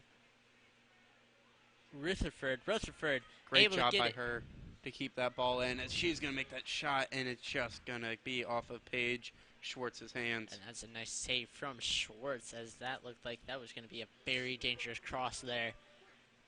That's going to be Knight's ball, and they're going to get it over to Crane. Crane looking for the cross here, trying to find someone. Go to Julia Christensen, and that was just off the mark. Christensen with an amazing opportunity there. Schwartz was going one way. She went to the far side, and that just misses.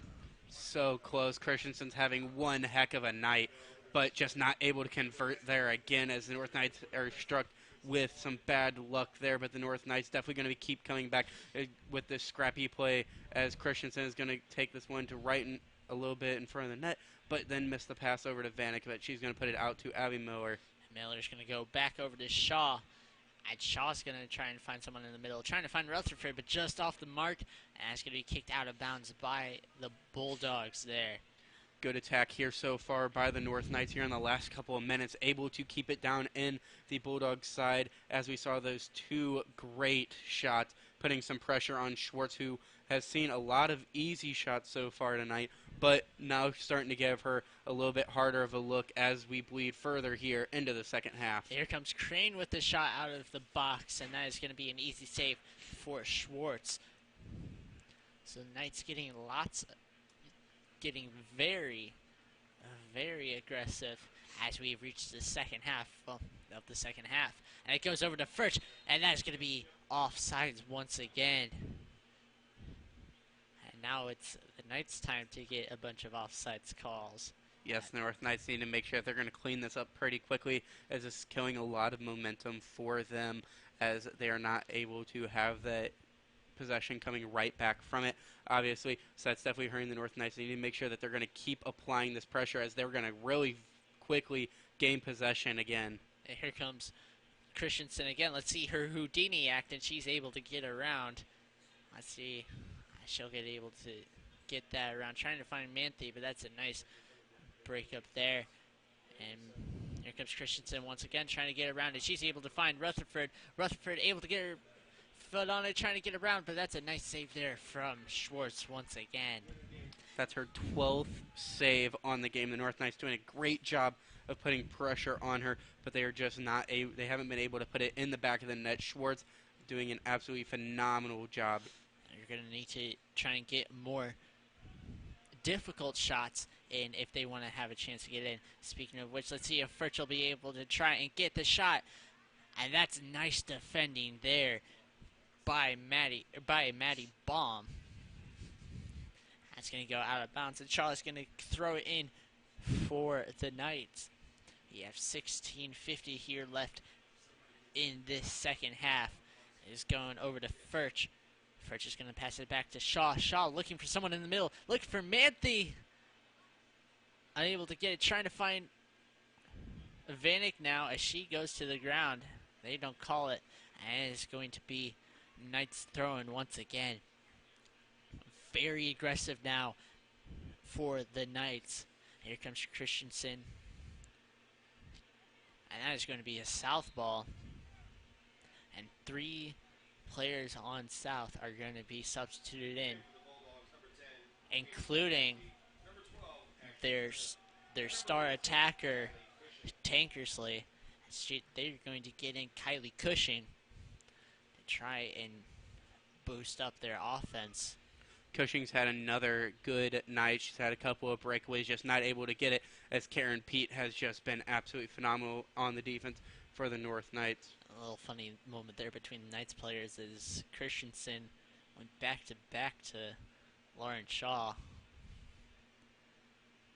And so here comes the Bulldogs again, trying to get the ball out of their side of the field. And that's going to go over to Heck. Heck passing it back over to Woostis, and they're going to get it to the other side of the field where Faraday is, and they're going to try and find Cushing, and that's going to be defended from McKenna Davis.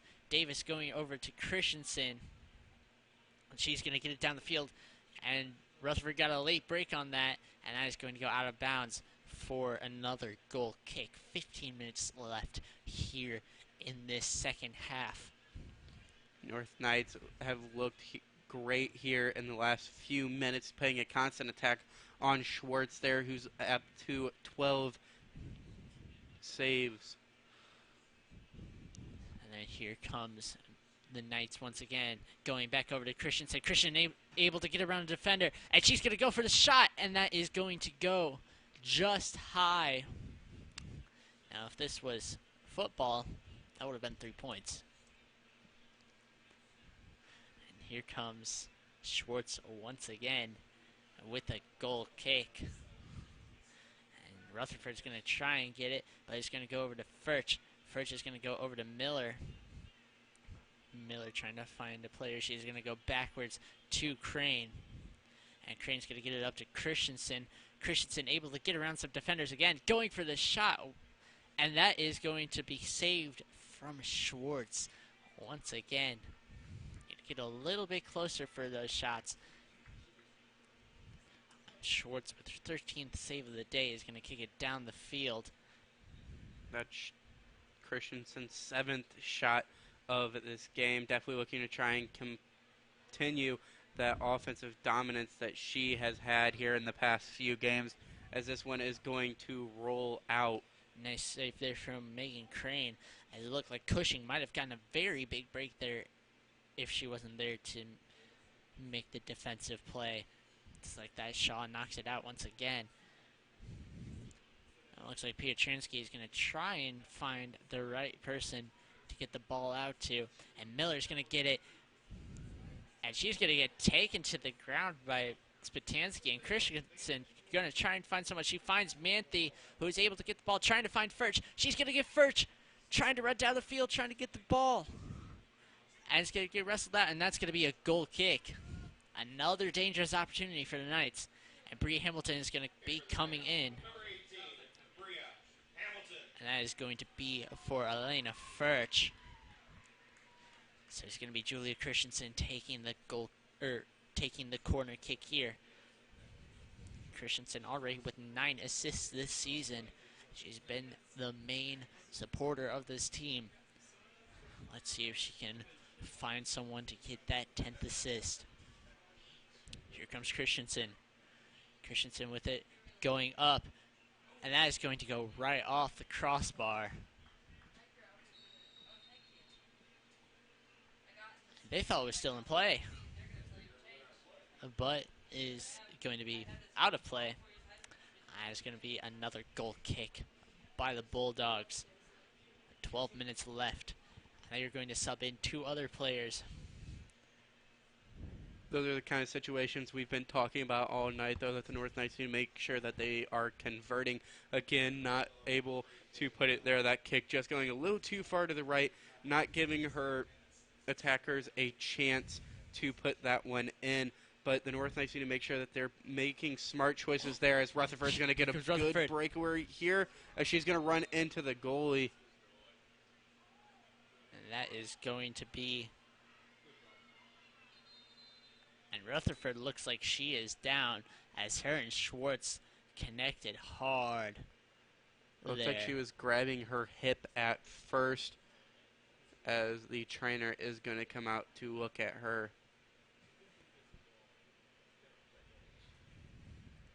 Now this is going to be a little tough. This is going to be a very tough loss if Rutherford does end up getting out of this game. With her energy, she always puts onto the field throughout this entire game. Rutherford, the leading goal scorer here for the North Knights this season so far, sitting at 7 goals so far and 3 assists this season.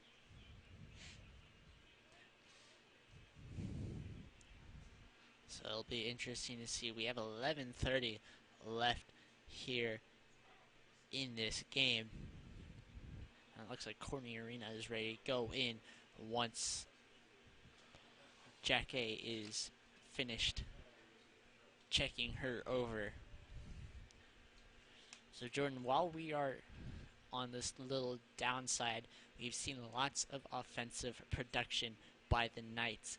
But at the same time, just like the first, lots of missed opportunities. So what do you think these Knights need to do in order to finally get into this game and get that goal?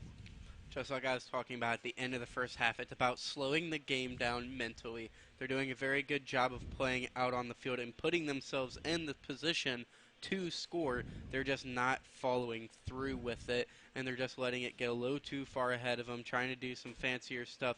But that's not what they need. They need to go back to the basics for right now, trying to get something going because they are in command of this game right now. And it looks like Christensen is going to shift over to Rutherford's spot. And Courtney Arena is going to take on a center midfield position. And here comes Paige Vanek trying to push something. She's going down the sidelines, trying to get the cross, and that is going to go off of her. She's going to try and get around. She's going to find Arena back there. Arena trying to get around. And she is being very closely protected by Kaylee Miller there. Now Miller has possession of the ball. And that is going to be a goal kick there once again. And it looks like now his bomb is going to be coming off of the field for the Bulldogs. And Hannah Lenhoff is going to be coming on. And here comes Schwartz once again with a goal kick. Lots of goal kicks seen from her tonight. Her leg must be getting tired. Yes, as you're mentioning about us being on the offensive attack constantly, it has been quite a while since the Bulldogs have seen any sort of action down in the North Knights defensive zone, as we now bleed down to 10 minutes here in the second. And here come the Bulldogs are going to be throwing it in now. That is going to be Grace Verdi with the throw in. Miller trying to get her foot on the ball, however unable to get it. And they're going to be looking to try and get some action down on the Knights side of the field, but it's going to be directed back over to the Bulldogs' side. Here comes Miller trying to get around. She's going to pass it out to Shaw. Shaw going in. She's going to try, and she is going to be stopped there. That was nice defense there from Hannah Lenhoff. Now Karen Pete is going to be facing off against Kylie Cushing. She's going to throw it down the field, trying to find Abby Hacker. Shaw is able to get possession of that. Going back over to Cushing. Nice defense there from Julia Christensen. And it's going to be Knight's ball. That's weird to say. Christensen in defense? I thought she was an attacker. Christensen came flying, and they're again showing her knack for just getting to the ball, trying to make a play. That's going to be a free kick there as Miller is going, as they're going to send him down the field as they want to get something started fast with 8:47 left in this. Here comes Christensen on the sideline, and she is unable to get it, and that is going to be a goal kick. It looked like Pietraszki was on top of Christensen there. No foul called though. And Schwartz once again with another free kick. And Tankersley is going to be coming back into the game. So they're going to have the attack of Tankersley and Cushing up in the front lines, and it looks like they're going to try and establish that quickly as Tankersley is going to getting it back over to Cushley, and that is going to go, and she is going to try and find Tankersley as they try to get it around to Hacker, but able to save it.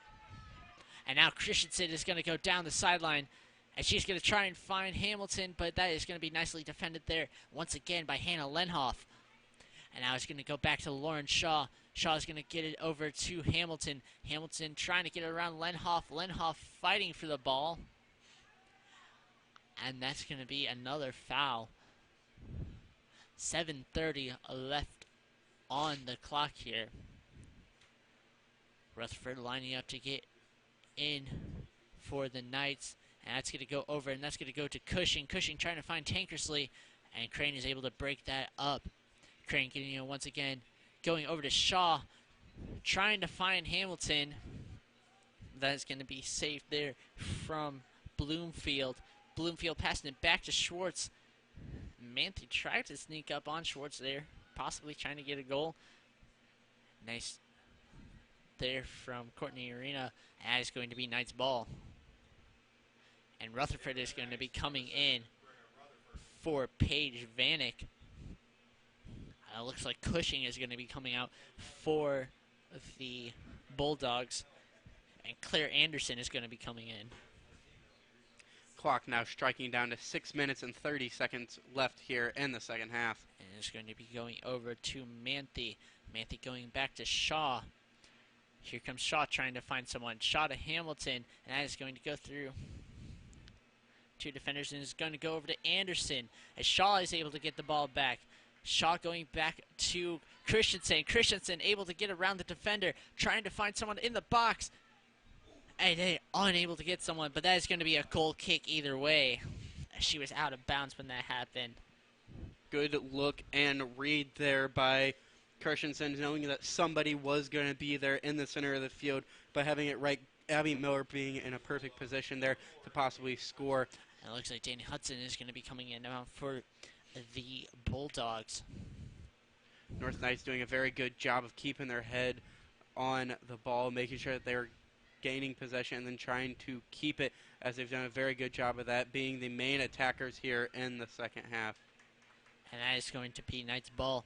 And Shaw is going to get it, trying to get something started, going over to Christensen. Christensen getting around their defenders, trying to get an attack going on, passing it back, looking for Miller. She's going to take it lightly, and that's going to be defended from Bloomfield. And that's going to go downfield, trying to find Tankersley, but that is going to be safe. And Crane is going to boot it down the field, and that is going to be saved once again from Schwartz. 5 minutes left now in this second half. That's going to go out. That's going to go to Miller. Miller's going to go outside to Rutherford. Rutherford looking for Hamilton. Hamilton going backwards down the field. Now going sideways, trying to find someone. And that's going to get kicked out of bounds, and it looks like it's going to go to the Bulldogs. Although the North Knights have done a good job of putting themselves in an opportunity to score, they haven't had a shot on goal lately. Schwartz still sitting at 13 saves on the night. And it looks like that's going to go to Spatansky. And that's going to go down the field, trying to find Tankersley, and it will. And just like that, the momentum has shifted. Not and able to hit hit Tankersley in stride, though, as she's going to lose this ball to Megan Crane. And she's doing going a good job of running back up and catching up to her. That's going to be another foul here. Let's see what'll happen here. Just under 4 minutes left here now. And it is going to be Abby Miller on the ball. And then she's going to kick it down the field, trying to find someone. And Schwartz is going to make the save. And it's going to be 3:30 left in this game. And it's going to be Schwartz with the kick. Miller tries to save it, and that's going to be a handball there. She tried to get it with her foot, but it also got her hands. And it's going to be the Bulldogs now. That's going to go down the field. And Rutherford is going to get the ball. And they're looking for someone, but they're unable to get it as McKenna Davis is going to make the save from Miller. And it's going to go over to Rutherford. Rutherford going to try and find Hamilton. Unable to do that. Rutherford going back to Crane. Crane getting around Danny Hudson. Hudson looking for someone. Looked like that was Ella Manthe. Unable to get that. And Abby Miller is going to get the ball midfield, going back to Shaw. Shaw is going to find Christensen. Christensen trying to get around her defender, and she will. And she'll try and get the cross. She gets the cross, and that goes just out of bounds. She looks frustrated as she's had plenty of great opportunities to find someone and get that ball into the back of the net. Unfortunately, unable to do so. And Abby Miller able to get the ball. She takes the shot. Nice save there. Go to Christensen. Christensen cocks it out. And she is unable to keep possession of it. A perfect opportunity to get that first goal. And it looks like Rutherford is going to try and get it again. And that's going to be a nice attack there for the Bulldogs. Looking for one of their two attackers. Nice kick out from Megan Crane. We have 1:40 here left in this second half. And it looks like Ella Manthe is going to try and get in. Looking for Julia Christensen. Christensen trying to go through the legs of her defender. But it's going to be a nice save there from the Bulldogs. It looks like Lenhoff messed herself up. Here comes Spatanski once again. Looking down the field, looking for Takersley. Let's see. And that is going to be a nice save there from Jessica Gillen. Her first save in a while, actually. As lots of the action has been down on the Bulldogs' side of the field. Goes to Tankersley once again. 4v4 attack. Tankersley is going to try and keep the ball. And that is going to be a nice ball. Very stressful here. 1 minute left in this half. Yes, as we bleed down here into this last minute, everything is going to become a lot bigger coming into OT as it is getting to the end of the season for both teams. Definitely looking to try and steal a win here. Here comes Miller looking for Christensen. And is going to get Anderson, and that is going to be a foul. We're now down to 30 seconds here.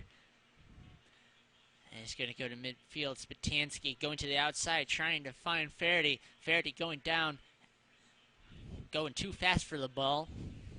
And it is going to go back down to Spatanski. Spatanski trying to find someone. And there's Anderson wide open down there. And that's going to be an offsides call. And it is going to be winding down. 5, 4, 3, 2, 1. And that is the end of the regular game, or through normal time.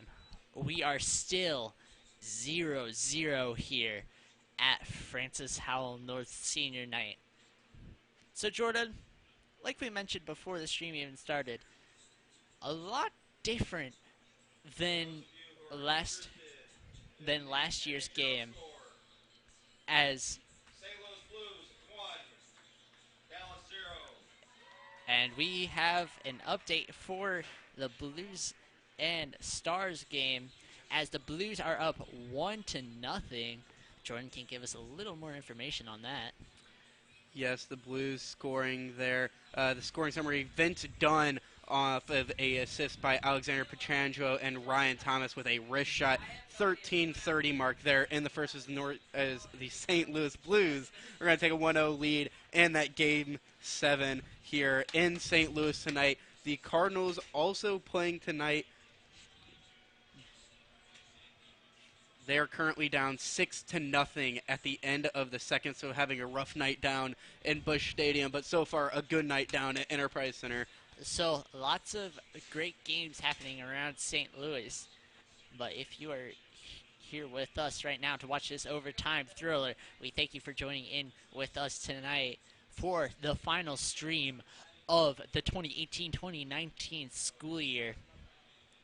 Alongside Jordan Milovchek, my name is Joel Bennett, and we are going to see what happens here between these two squads, as they are going to try and get one goal. Hamilton and Linhoff here, the captains coming out for the pre-overtime meeting. As we've talked a little bit here, the North Knights dominated that half on the offensive side. 14 saves now by Schwartz. She has had her work cut out for her tonight. And then Jessica Gillen of the North Knights only having to make 8 saves throughout this game.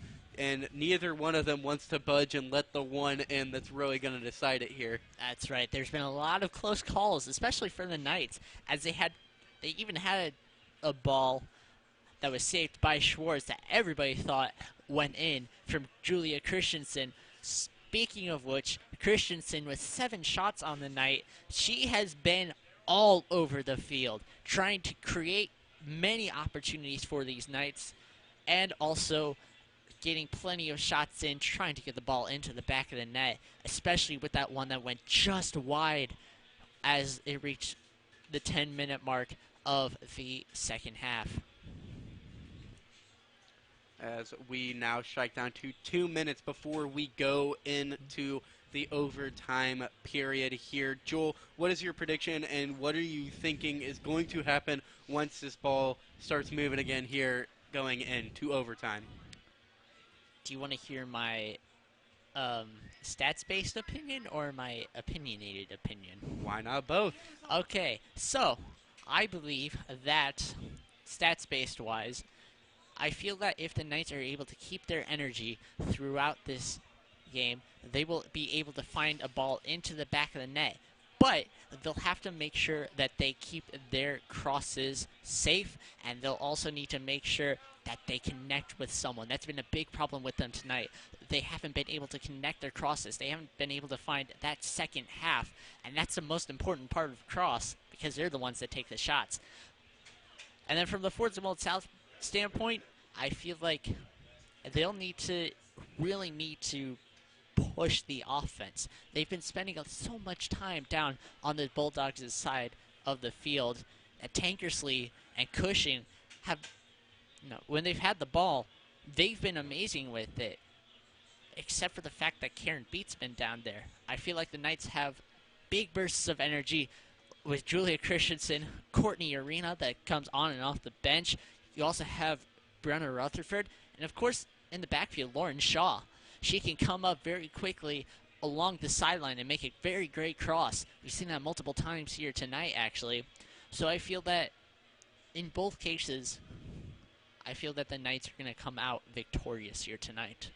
Yes, they've definitely done a good job of showing up here, not just for this last home game, but since it is senior night as well, they've done a good job of showing up and putting everything out there on the field for these seniors here tonight, and just bringing that energy. You see the fire in most of these players, not just most, sorry, all of these players, as they have been going out for the ball. They have been hunting for that ball all night, doing a great job of maintaining possession, keeping it, and then putting themselves in a chance to win this here as we get now into this overtime. And it looks like Sports Zumwalt South is going to be starting off with the ball as Kaylee Miller is going to be kicking it off for the Bulldogs. They're going to get the kick, and Spachansky is going to kick it down the field trying to find someone. It looks like they lined up their top players on the sidelines. That was Tankersley, Cushing, and also number 11, Sophie Downer down there. And that is going to be the Knights' ball. As that was an interesting thing there, trying to push the offense there as Spatansky booted it down the field, trying to make sure the ball stays on the Knights' side. Now, another different thing, too, is that both teams will have, or there will be 2 halves to this overtime, 2 10-minute halves instead of 40-minute halves, so we won't be here forever. And it will be whoever scores, they'll keep playing until the end of overtime. And here comes Karen Pete trying to get the ball. She's going to pass it out to Rutherford. Rutherford is going to run it down the sideline. She's going to be looking for Hamilton. Nice interception there from Faraday. Pete able to kick it out of bounds, though. It's going to be Fort Zumwalt South ball. Here comes Faraday. Faraday's going to throw it out to Tankersley. Tankersley back to Faraday. Going back over to Miller. They're looking for Spatansky. Back to Tankersley. Basically kicking it into very weird side. And here comes Gillen with the save. 8:30 left here in this first half of overtime. That's her 9th save on the night now. Doing a very good job of maintaining her control and being able to make those reads on whether she should come out for the ball or not. Here comes Megan Crane trying to make the save as it gets around Tankersley there. And here comes Rutherford coming up, trying to find Hamilton. Unable to do so. Hamilton coming up for it, going out to Miller. And Miller is going to sky that one, and it's going to go out of bounds. And now it is going to be Faraday throwing it in once again. Another quick update on the Blues game as Dallas does strike back at the 16th minute mark in this game, as it is a wrist shot by Matt Zuccarello with nobody on the assist, as that's going to pull the Blues game 1-1. And Bria Hamilton trying to break out from that, however, kicking that ball too far. It's going to go out of bounds once again for the Knights. And it's going to go out to Miller. Miller back, and that is going to go out of bounds after that kick from Faraday. South has definitely shown up here now in this overtime period so far. Definitely putting a little bit more of an attack out there. They're trying to get a ball back into play quickly. And here comes Crane with the balls. Just under 7 minutes left here in this first half. Here comes Hamilton kicking it over to Christensen. And she misses the ball. Nice recovery there from Shaw, who pulls on Cushing. And goes back to Christensen. Christensen trying to find Rutherford. Unable to get that nice boot out there. And Shaw is going to try and keep defending. And it's going to go to Cushing, and that's just going to go out of bounds for the Knights. Knights going to throw it down the field to Christensen. And Christensen's just going to kick it out of bounds as it's going to go to the Bulldogs. Here comes, it's going to be Spitansky. And it's going to go back to Spitansky. And it's going to go over to Downer. Pete on Downer now. And Pete's going to win that battle. And Downer tries to get her. And they're going to call it that is Fort Zumwalt South's ball. And this north side is not liking it. And now they're going to give it to North. There's like a little bit of confusion over there on who touched the ball last, but it definitely was Downer. And it's going to be Spitansky now. And it's going to go to Shaw. Shaw is going to get around. She's going to try and find Manthe. Manthe's going to get it, trying to find Christensen, but she was far gone from there. And it's going to be a throw in there from Pietrynski. It's going to be back there, back to Pietrynski. Down the field to Cushing. To Spitansky. Back to Cushing. Cushing going to be looking for someone down there. And that is going to be a foul. That was on Lauren Shaw. North Knights, who have done a good job all game about being in the offensive zone, now find themselves pinned up against their own net and haven't been able to get anything going here in this overtime. 4 minutes left, and it's going to be Spitansky going to try and find someone in the middle. Spitansky going in, looking for someone, and that is going to go off of Cushing. Nice save there from Davis. Going to Tankersley, nice save once again. Manthe kicking it out to Christensen. Christensen going to be booting it down the field. And that's going to be a nice save there, but it's going to go to Bria Hamilton. Hamilton looking down the field. And Rutherford and Manthe were wide open there. It looks like Tankersley's going to try and get around, trying to look for Shaw. It might mistake Cushing, but Shaw was able to get her foot on the ball as there's just under 4 minutes left here. And here comes Spitansky, throwing out to Pietrowski. Looking for Tankersley. Nice save there from Davis. Miller is going to go down, looking for Hamilton. That's going to be kicked down once again from Faraday. That's going to be going back down to Pietrowski. And it's going to go down to Spatansky once again. Save from Pete. Going to Christensen. Christensen slowing the game down, trying to get around Pietrowski. That's going to be Knight's ball. And the Knights have done a good job all night and showing it there again. Some good defensive play over from the North Knights. And Paige Franek is going to be coming in for Elamanthe as Julia Christensen is going to be moving up to a striker position. Going to be trying to get something started as Spatansky is going to get the ball once again. They're going to get it back and they're going to boot it down the field, trying for Downer. That's going to be unable to be gotten. And now he's going to go back down to Pietrowski.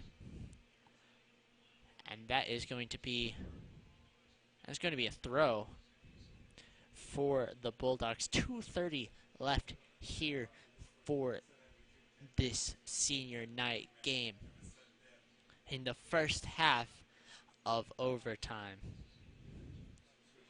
Here it comes and is going to go trying to get the ball to Lauren Shaw. Shaw just kicking it out of bounds. And it's going to be the Knights' ball. They're going to throw it down the field, trying to find Arena. And it's going to get into Spatansky, trying to find Cushing again. Spatansky being a very nice support system to these guys. Going to Tankersley. And Tankersley trying to get around their defenders. And that's a perfect spot for Downer, but it is going to go out of bounds. So close once again for them. Just 100 seconds left in this first half. It's going to go over to Karen Pete as she's going to kick this out for the Knights. Here comes Pete down the field trying to find Rutherford. And it's going to just go out of bounds.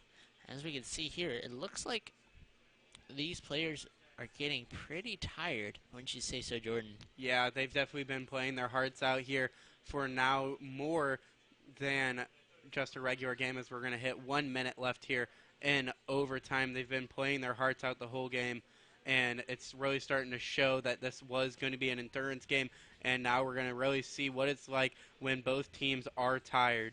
And here comes going back to Miller. Miller going to kick it down the field, trying to find Rutherford, but it goes out of bounds.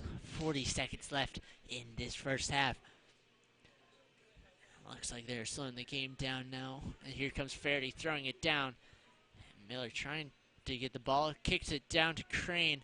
Crane going to Christensen. Christensen getting around the defenders. But that's a nice save there from Hannah Lenhoff. Maybe just enough time for one more attack here, as this one's going to get by. And Pete is going to be able to chase that one down and kick it off of the Bulldogs attacker. That was Downer there. And it looks like that's going to be the last play we're going to see here in this first half of overtime. And just like that, there's going to be 10 minutes left to decide the winner of this game, as this game is still 0-0. So Jordan, unlike that second half, a very different play for the Bulldogs, as they were the ones on the offensive attack.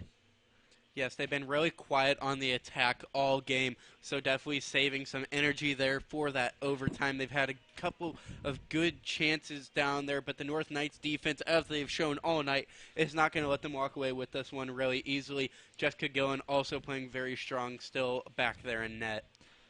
That's right. It'll be very interesting to see how this is going to go, as there is going to be just 10 minutes to decide a winner in this game.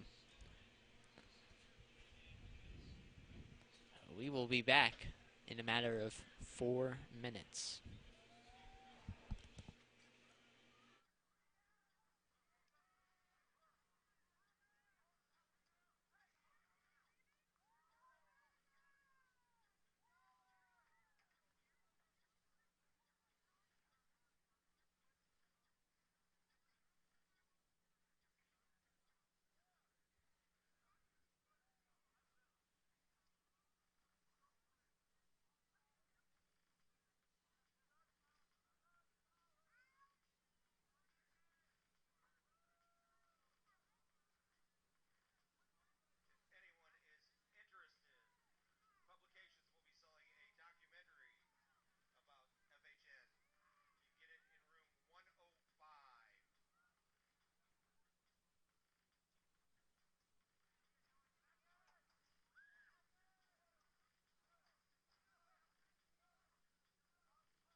And we are back here for this second half of the senior night game for girls soccer between, of course, the French Salle North Knights and, oh, they're going for they tried for that nice little cross up there, and Miller's going to kick it just straight to Schwartz. That was a very interesting way to start the game. Bold tactic there, trying to get him a little off guard, just not able to get it going for him. So it was a good shot by Miller. That's right. I'm guessing they're going to try and start up the offense just like the Bulldogs tried to do at the beginning of their half of overtime. And we are going to be just 9 minutes and 20 seconds left of this half. Once again, my name is Joel Bennett. Alongside me is Jordan Malovchek.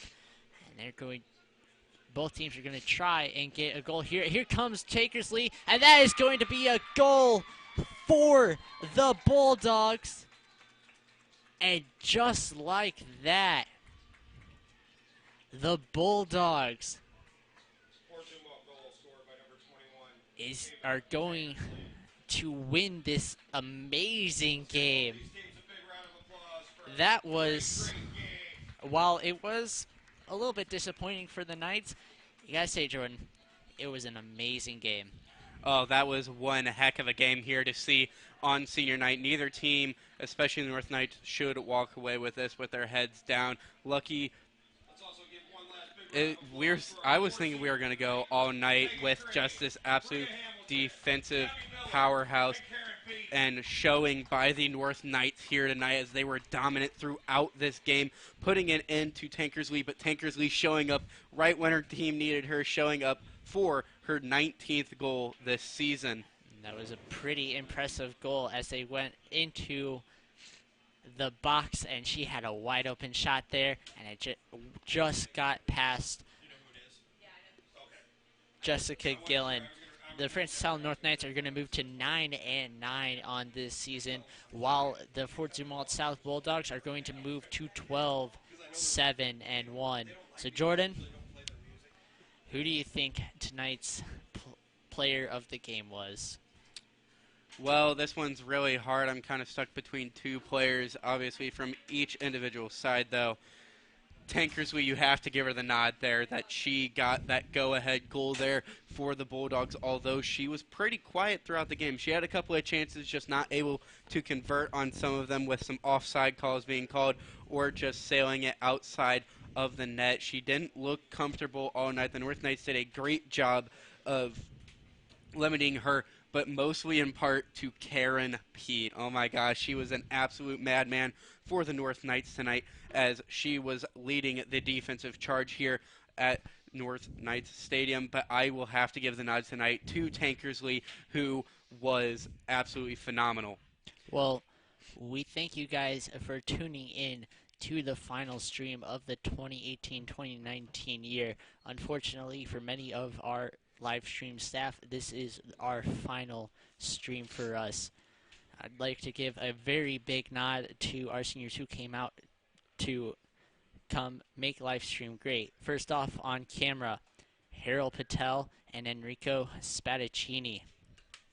On the score side, our senior Paige Westerman, and of course the junior Carson Ramirez.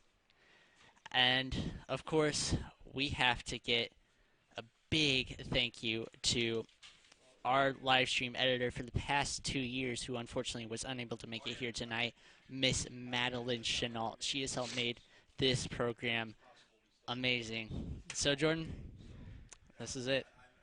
Yes, Joel, this is our final game tonight, as me and Joel are both seniors. Thank you all for tuning in, not just tonight, but over the last 2 years. Your support has been greatly appreciated here at FHNtoday.com/live. And for the final time, Jordan, I'll let you take this away. Thank you, ladies and gentlemen, for coming here tonight. Thank you for tuning in for such a great game. But most importantly, look after yourselves until next time.